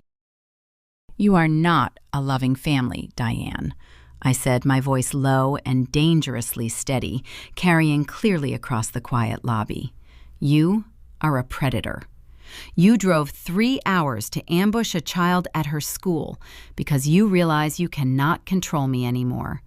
You think handing her a piece of expensive jewelry will erase the fact that you ordered me to abandon her." Diane scoffed a harsh, dismissive sound, glancing at the administrative staff to ensure they were witnessing my supposed instability. "You are hysterical, Chloe. You have poisoned that girl's mind with your lies. If she actually knew the truth, if she knew how hard we tried to save you, she would run into my arms. You are keeping her trapped in this miserable blue-collar town out of pure spite." "She is not trapped," a new voice interjected, cutting through the tension with absolute precision. I turned my head. Mia was standing at the far end of the corridor. Nolan had let her out of his office when he saw me arrive, knowing that shielding her completely would only validate Diane's claims of alienation. Mia was 14 years old, wearing her faded track hoodie, her arms crossed tightly over her chest.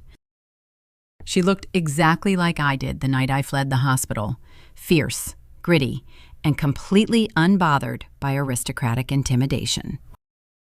Diane's face lit up with a manufactured, brilliant smile.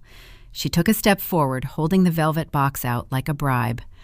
"Mia, darling, it is your Grandma Diane. I came all this way just to see you.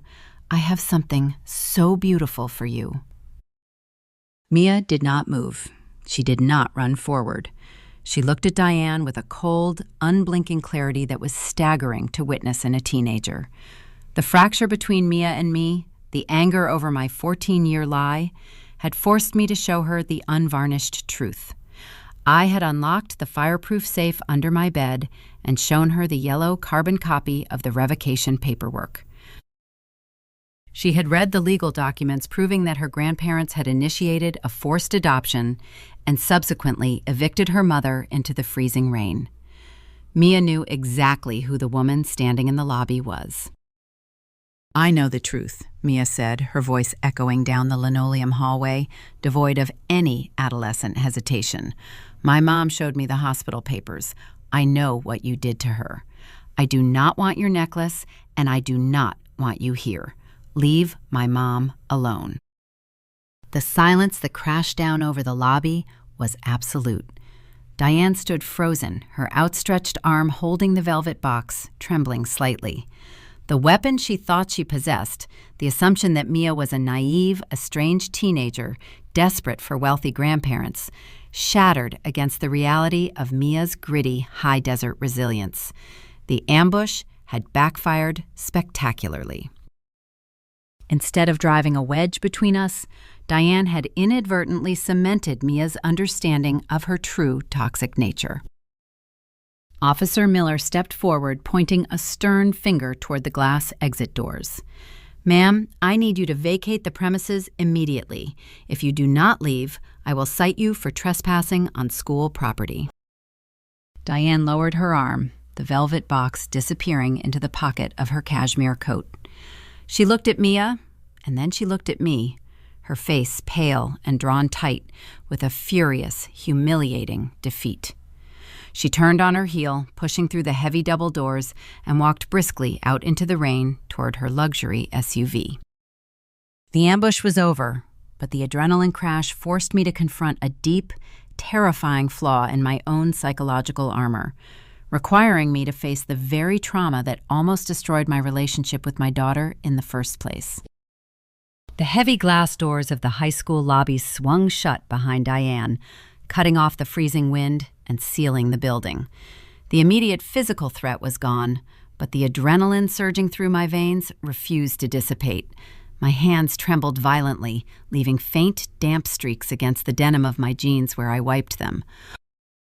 Mia walked back toward the locker rooms, her posture rigid, requiring space to process the brutal encounter she had just survived.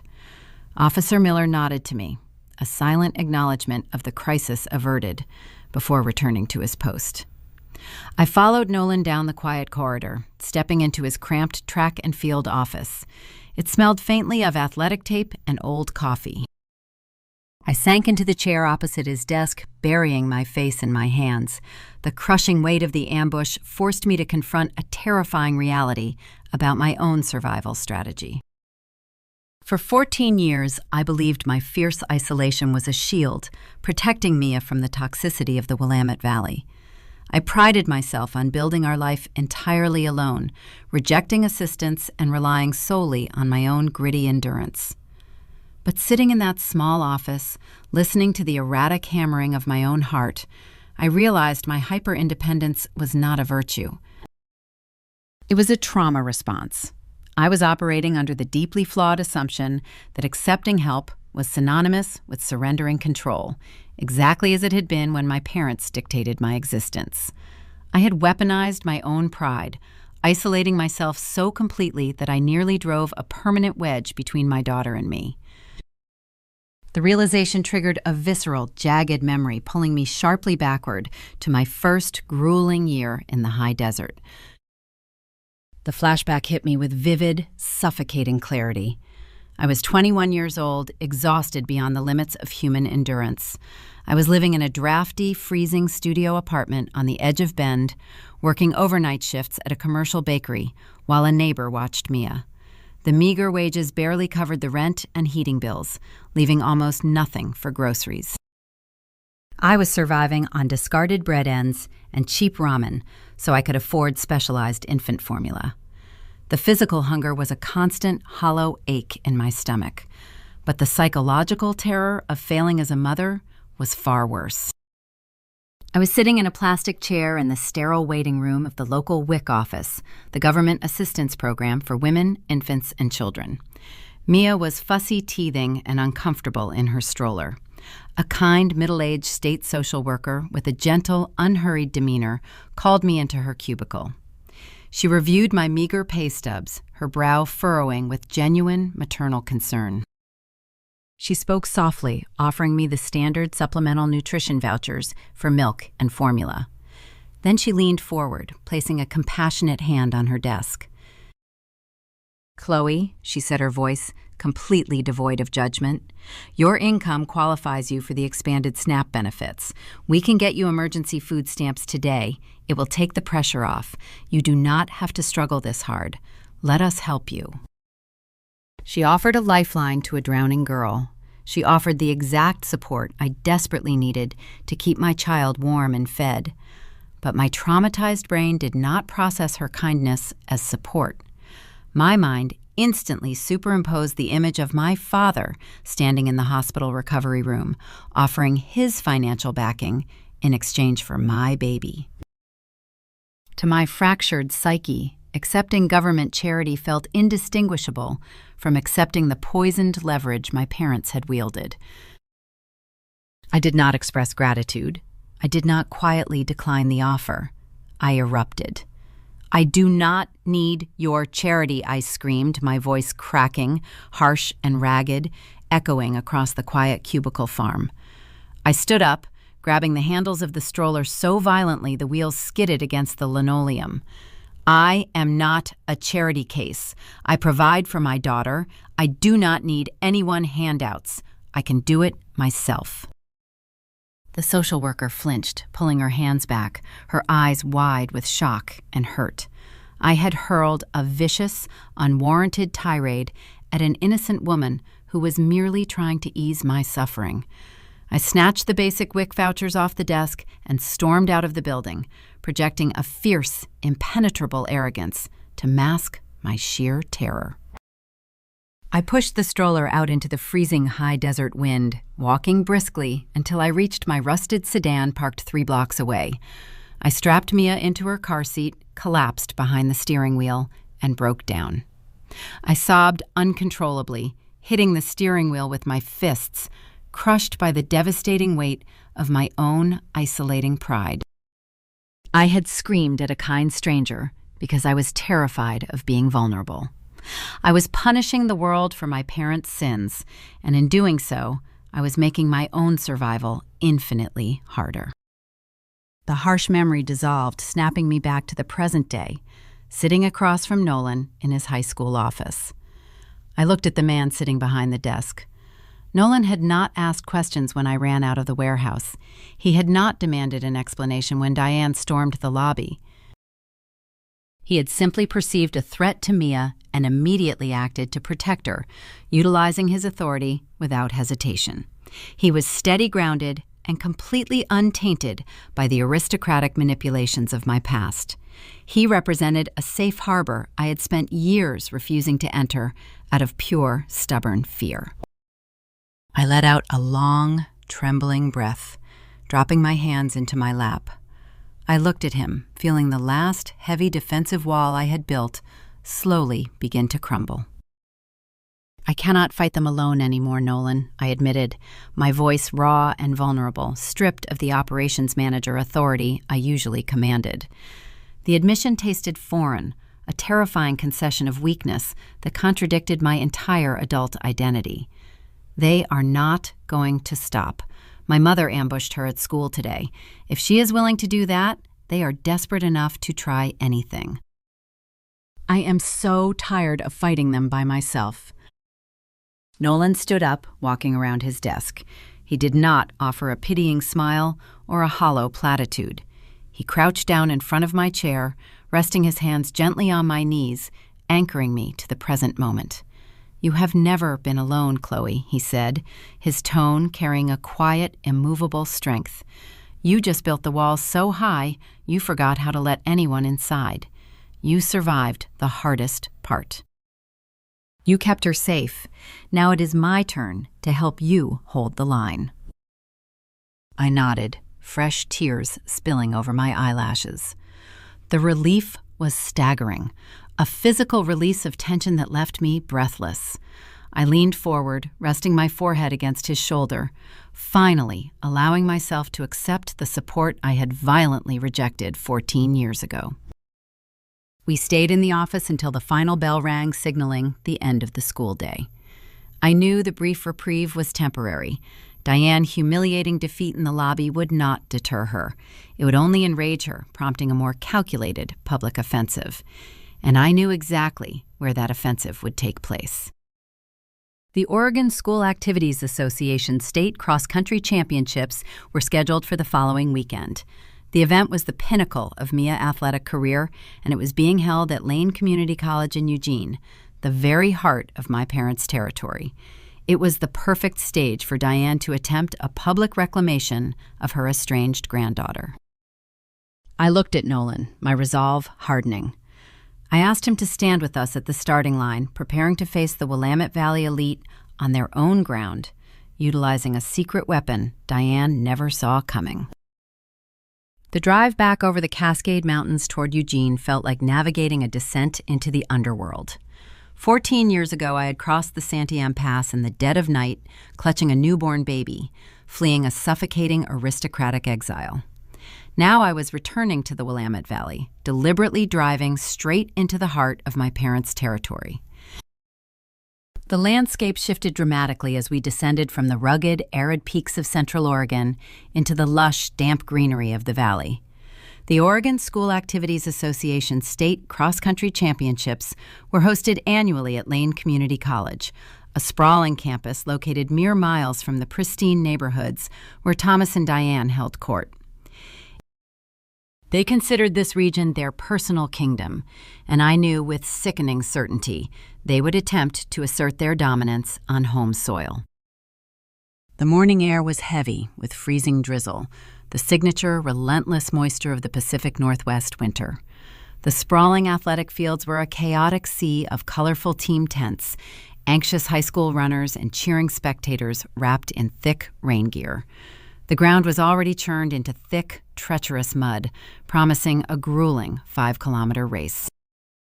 Mia was near the starting line wearing her sleek, high-desert team uniform, her racing spikes digging into the wet grass. She was executing her dynamic stretching routine, projecting an aura of intense, gritty focus. Nolan stood a few feet away, holding a clipboard and a stopwatch, projecting the calm, authoritative presence of a seasoned coach guiding his star athlete. I stood beside him, a united front, drawing a quiet physical boundary between my daughter and the crowd. The tension thrumming in my chest was not born from the pressure of the race. It was born from the agonizing anticipation of the ambush I knew was coming. Diane possessed a terrifying capability to weaponize public spaces. She viewed social optics as a tactical advantage, utilizing crowds to manipulate behavior and enforce compliance. A state championship meet crawling with university colleagues and local media was a stage she simply could not resist. I scanned the perimeter of the spectator enclosure, my eyes darting past the sea of umbrellas and hooded jackets. The attack materialized exactly as predicted, cutting through the crowd near the main registration tent. Thomas and Diane were navigating the muddy terrain looking entirely out of place in their tailored wool coats and expensive leather boots. They were not attempting to blend in.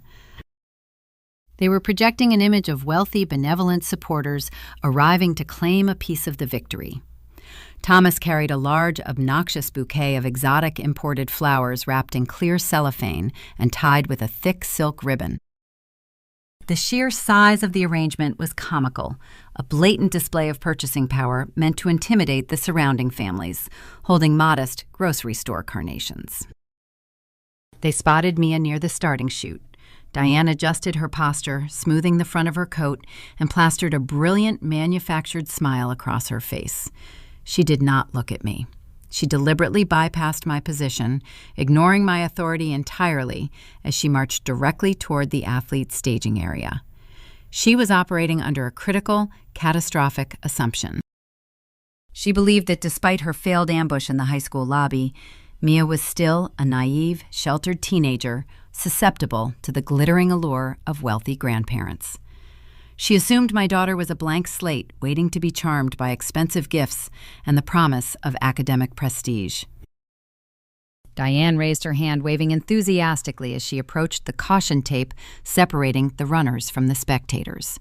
Her voice rang out clear and piercing, carrying easily over the ambient noise of the crowd.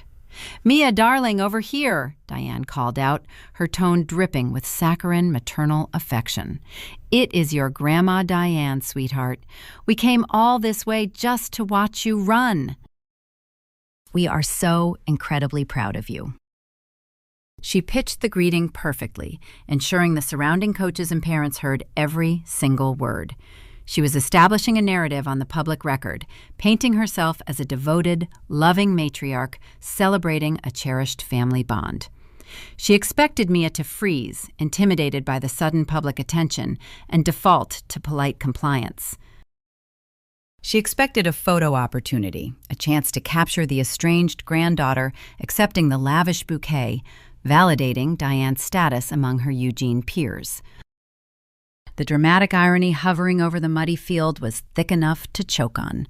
Diane had no idea what was actually waiting for her at the starting line.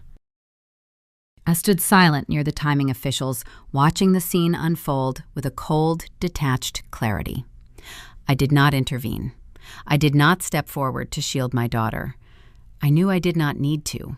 The audience and I possessed a vital piece of information that Diane lacked. Mia was not a naive, estranged teenager desperate for connection. She was a gritty, resilient athlete armed with the unvarnished, brutal truth. Following the disastrous revelation in my warehouse office and the subsequent ambush at the high school, the fracture between Mia and me had forced a profound reckoning. To repair the damaged trust, I had unlocked the fireproof safe hidden under my bed.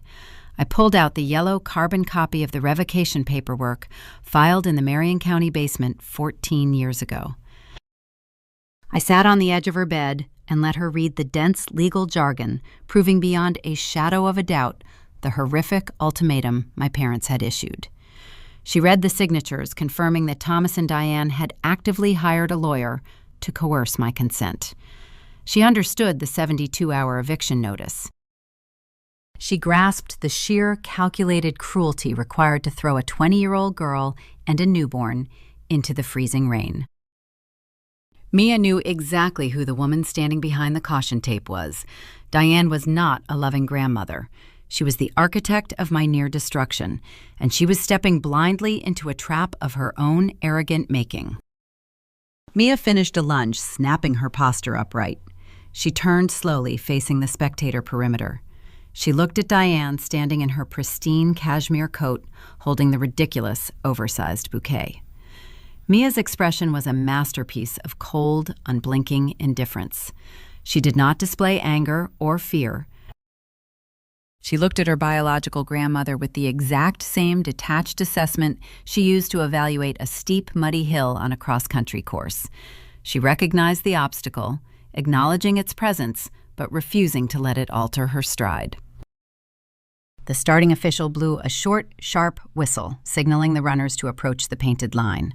The chaotic chatter of the crowd began to die down, replaced by a tense, mounting anticipation. Diane leaned forward, resting her leather-gloved hands on the caution tape, her manufactured smile straining at the edges, as she waited for the grateful response she felt she was owed. The stage was perfectly set. The Eugene elite gathered around to witness a heartwarming family reunion. But the public reckoning Diane was about to endure would shatter her carefully constructed reality, leaving her humiliated and completely exposed on the very soil she claimed to own.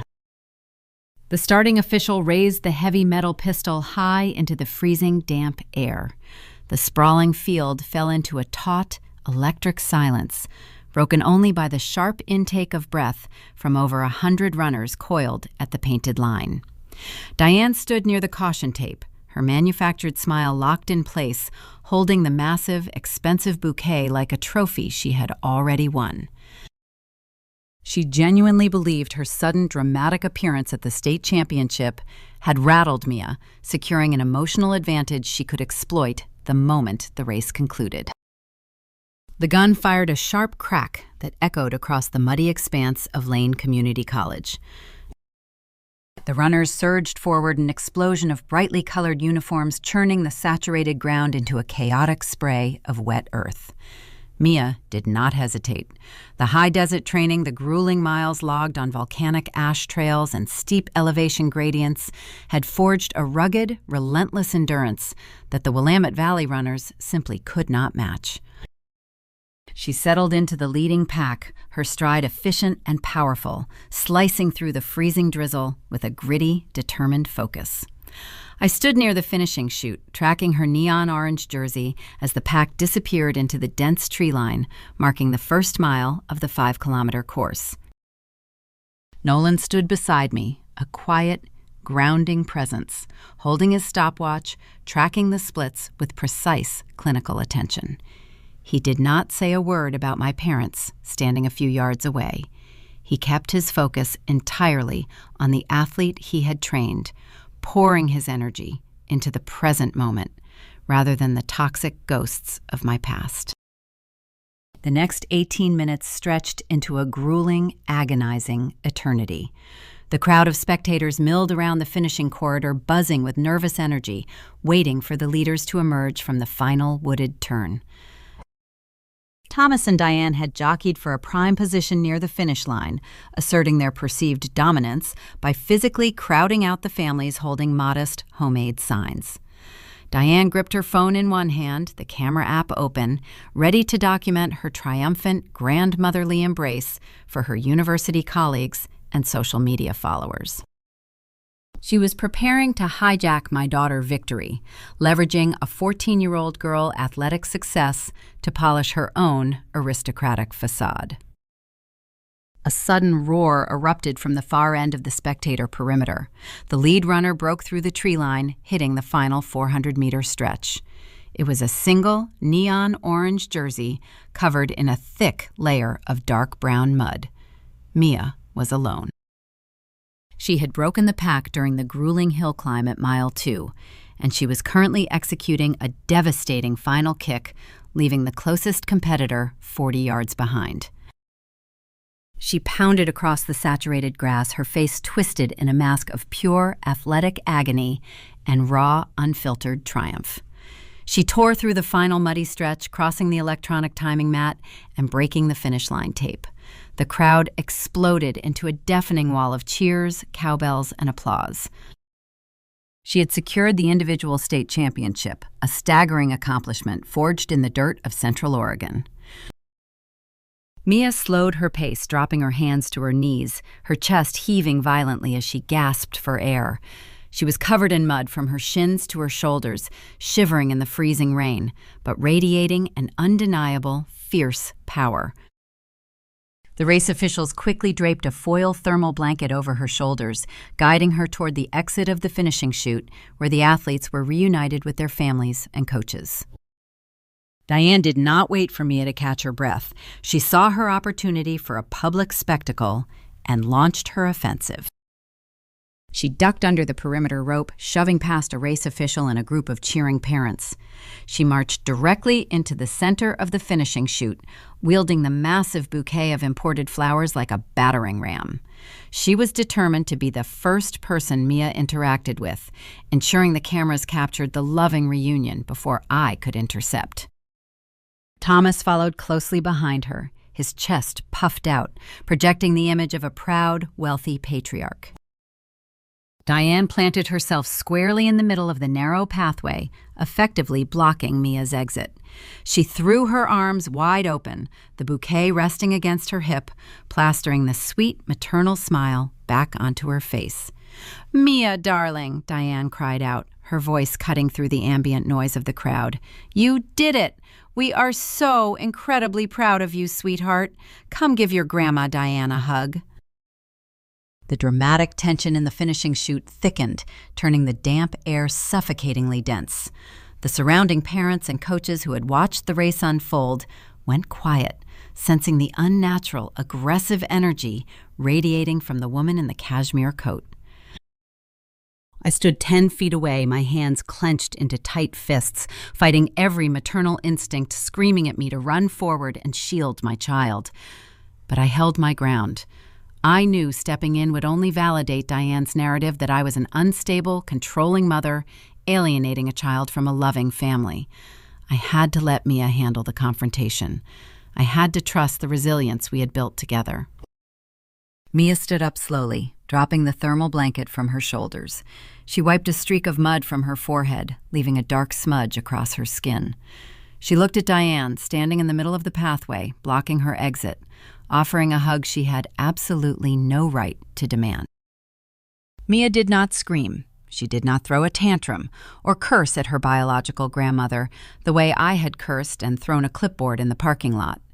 She did not create a scene that Diane could later weaponize and label as hysterical teenage rebellion. Instead, Mia lifted her right hand, closing it into a loose fist. She looked Diane dead in the eyes, maintaining a cold, unblinking stare that carried the exact same heavy, lethal clarity of the revocation paperwork locked in my fireproof safe. Mia raised her fist and tapped her chest twice, a firm, deliberate double tap directly over her heart. It was a specific nonverbal signal Nolan had taught her during her freshman track season. It was a grounding technique designed to be used when the crowd noise became overwhelming, when the pressure of the race threatened to break her focus. The double tap meant, I am zoning out the noise. I am focusing solely on the finish line. The obstacles do not matter. Mia lowered her hand. She did not offer a polite smile. She did not acknowledge the massive, expensive bouquet. She treated Diane Beaumont, the powerful, tenured university administrator, the woman who had ordered my eviction into the freezing rain, exactly like a muddy divot on a cross-country course. She stepped neatly to the right, completely bypassing Diane's outstretched arms, and walked straight past her without uttering a single syllable. Diane stood frozen in the center of the mud, her arms still awkwardly open, her smile cracking and dissolving into an expression of profound, paralyzing shock. Mia walked directly toward Nolan and me. A race official approached her, handing her the heavy gold state championship medal attached to a thick blue ribbon. Mia took the medal, her breathing finally beginning to steady. She did not look back at the grandparents standing behind her. She walked up to Nolan, the man who had driven her to countless early morning practices, the man who had sat with her on the porch when she was angry, the man who had actually showed up to build our family. She lifted the ribbon and placed the gold medal directly into his rough, calloused hand. "Thank you, Coach," Mia said, her voice raspy but steady. Nolan gripped the medal, a fierce protective pride shining in his eyes. "You earned every second of it, kid," he replied, pulling her into a quick, solid embrace. Mia stepped back and turned to me. She did not say a word. She just crashed into my arms, burying her face against my shoulder, holding me with a desperate, fierce grip. I wrapped my arms around her, my tears mixing with the freezing rain and the mud on her jersey. The 14-year lie, the agonizing fracture in our relationship, the terror of the parking lot ambush. It all evaporated in the warmth of that embrace. We had survived the storm together. I looked over Mia's shoulder, staring back down the finishing chute. Diane was still standing in the churned earth, holding the ridiculous bouquet of imported flowers. She was surrounded by a crowd of strangers who were now openly staring at the wealthy woman in the ruined cashmere coat who had just been publicly, spectacularly ignored by the state champion. The public humiliation she had engineered for me at the hospital had finally returned to consume her. She was entirely invisible to the child she tried to throw away. The immediate threat was neutralized, but severing a toxic bloodline permanently requires more than a public rejection. It requires a heavy, unyielding legal boundary designed to turn their greatest asset into their ultimate vulnerability. The drive back to Bend following the state championship was quiet. The silence in the car was not the heavy, tense, suffocating atmosphere that had dominated the last 3 weeks. It was the exhaustion of a battle fought and won. Mia slept in the passenger seat, her head resting against the cold glass, the gold medal tucked safely into her track bag. I drove over the treacherous mountain pass, watching the dark silhouettes of the towering pines blur past the headlights. The public humiliation Diane suffered at the finish line was a satisfying visual victory, but I knew it was not a permanent solution. Arrogance does not dissolve when ignored. It festers and mutates into a more dangerous, desperate strategy. If I returned to the high desert and simply hoped my parents would accept their defeat, I would be leaving my daughter vulnerable to their inevitable next attack. I needed to forge an ironclad boundary, a legal barricade that would lock them on their side of the Cascade Mountains forever. The Monday morning following the race, I drove back down into the Willamette Valley. I did not bring Mia, and I did not ask Nolan to accompany me. The final confrontation belonged entirely to me. I had scheduled a meeting at a prominent family law firm located in downtown Eugene. The building was sleek and imposing, wrapped in dark glass and steel, designed to intimidate anyone lacking a substantial retainer fee. It was the exact type of environment my parents utilized to enforce their will.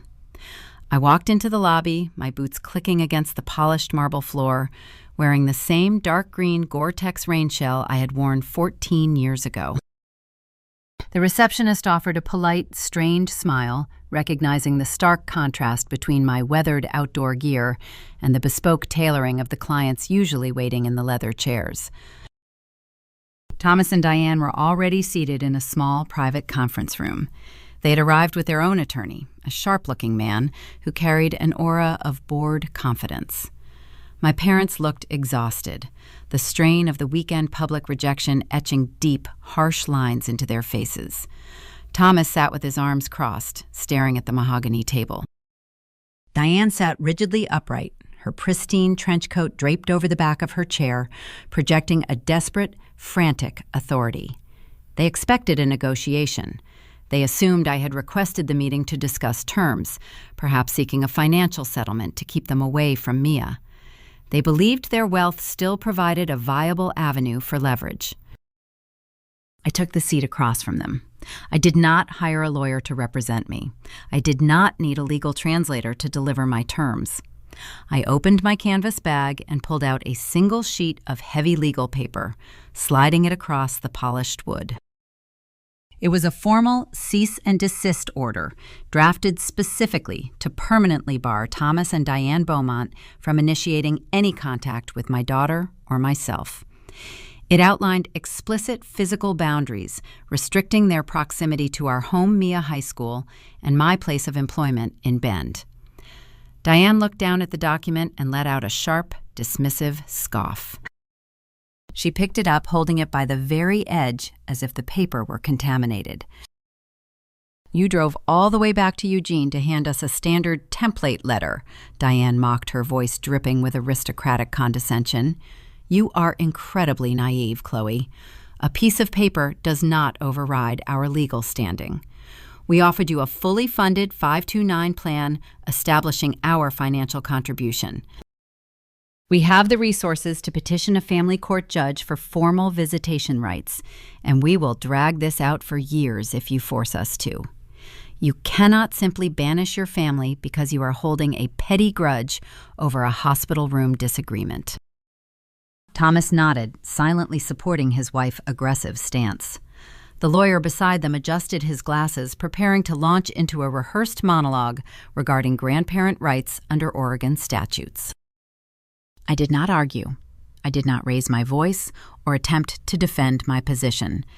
I reached back into my canvas bag and retrieved a second document. It was a faded yellow carbon copy, the paper brittle, from 14 years of storage in a fireproof lockbox. I slid the copy across the table, laying it gently on top of the cease and desist order. It was the original preliminary adoption consent form I had signed while heavily medicated in the recovery room. Diane's expression hardened. She recognized the document immediately, but she failed to grasp the specific danger it represented. She assumed I was merely using it as a dramatic prop to guilt them about the past. "We have already discussed this, Chloe," Thomas interjected, attempting to adopt his placating broker tone. "We made a mistake. You revoked the consent. The adoption did not happen. Waving that old paperwork around does not change the fact that we have a right to seek a relationship with our granddaughter today." I tapped the yellow carbon copy, pinning it to the mahogany table with my index finger. "I am not waving it around to make you feel guilty, Thomas. I am waving it around to show you the signature located on page 3, section B." I leaned forward, locking my gaze onto Diane. I had highlighted a specific section of the document. It was the signature line, designated for the attending legal counsel witnessing the consent. The name signed in sprawling black ink belonged to a prominent attorney retained exclusively by the University of Oregon, the very institution where Diane served as a tenured senior administrator. 14 years ago, you did not just hire a private family lawyer, Diane, I stated, my voice dropping to a cold, lethal register.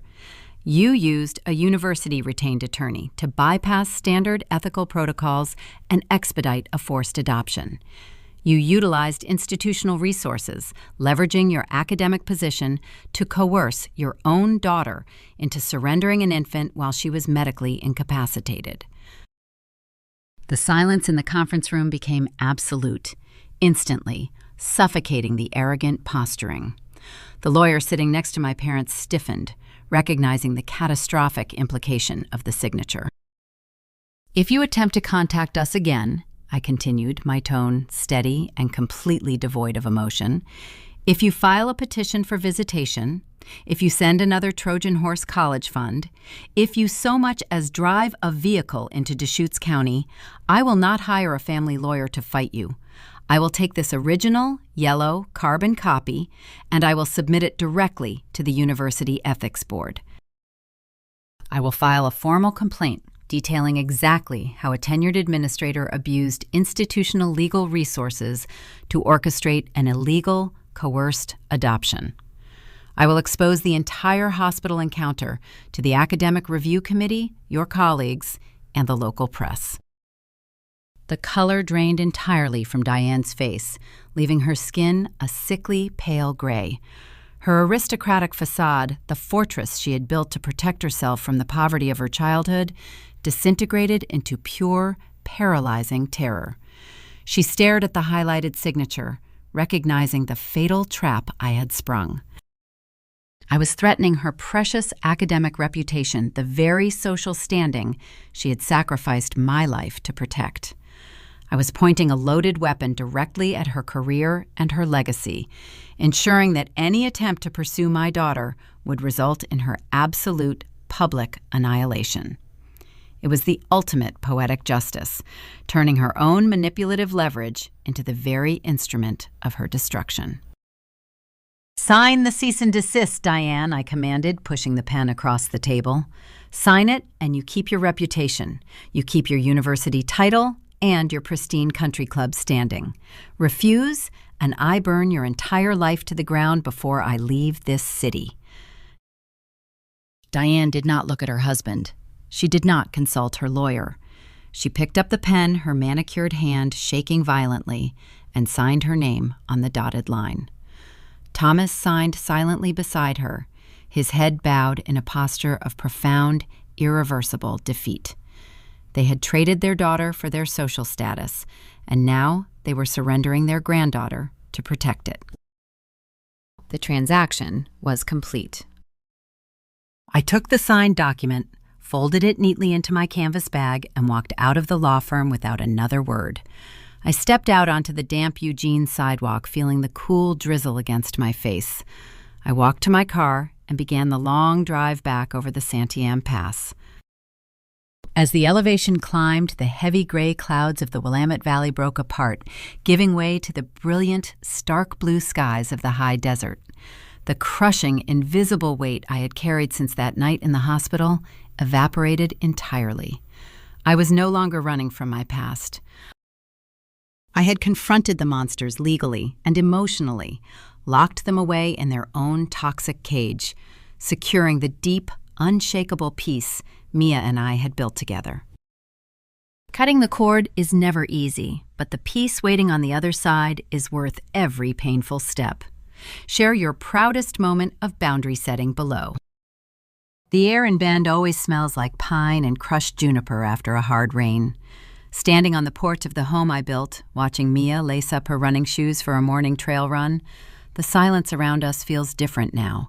It isn't the tense, fragile silence of waiting for an ambush. It is the deep, structural quiet of a fortress that has finally secured its gates. The 14-year war is over, and the lessons carved into my life during that grueling siege are permanent. When you spend your formative years desperately trying to fit into a mold designed by someone else's trauma, breaking out feels like a betrayal. But survival requires a brutal kind of clarity. If there is anything this journey has taught me, The first lesson is that hyper-independence is a trauma response, not a virtue. For over a decade, I believed that refusing help made me strong. I screamed at social workers and isolated myself, convinced that accepting support meant surrendering control. But true strength is recognizing when the load is too heavy to carry alone. Letting Nolan stand by us at the state championship didn't make me weak. It gave my daughter a united front. The second lesson is that financial leverage is the ultimate weapon of toxic families. They will starve you, freeze your grants, and pull your leases to break your spirit. And then they will disguise their control as a gift. The 529 college plan wasn't an olive branch. It was a Trojan horse designed to purchase legal access to my child. Always read the fine print of a conditional apology. Thirdly, your children deserve the unvarnished truth, even when it terrifies you. I lied to Mia for 14 years, claiming her grandparents were dead because I thought I was protecting her from the pain of rejection. Instead, I nearly destroyed her trust in me. When I finally showed her the revocation paperwork, the truth didn't break her. It armed her. It gave her the power to stand at the finish line, double-tap her chest, and walk right past the woman who tried to erase her. Fourth, poetic justice rarely comes from a screaming match. It comes from finding their exact vulnerability. I didn't win the final battle by throwing another clipboard in a parking lot. I won by finding the university lawyer's signature on that old hospital consent form. I used my mother's obsession with her academic reputation, the very thing she sacrificed me for, as the mechanism to legally exile her. You defeat arrogance with quiet, calculated leverage, not volume. And finally, a boundary is only effective if you are willing to enforce it with absolute consequence. Walking away from the Willamette Valley elite meant accepting that I would never receive the parental love I craved as a child. It meant choosing the gritty, freezing reality of the high desert over the comfortable lie of Belmead. But the peace you find when you stop setting yourself on fire to keep your abusers warm is worth every single tear it takes to get there. Thank you for walking through this long, difficult journey with me today on Maya Tells Stories. It takes courage to share these battles, and having a community that understands the reality of toxic family dynamics means the world. If you have ever had to build a fortress to protect your peace, please take a moment to subscribe to the channel. Your support helps Maya Tells Stories continue bringing you narratives of survival, boundary setting, and reclaiming your power. Share your own victories in the comments, and remember, you hold the pen to your own ending. I will see you in the next story.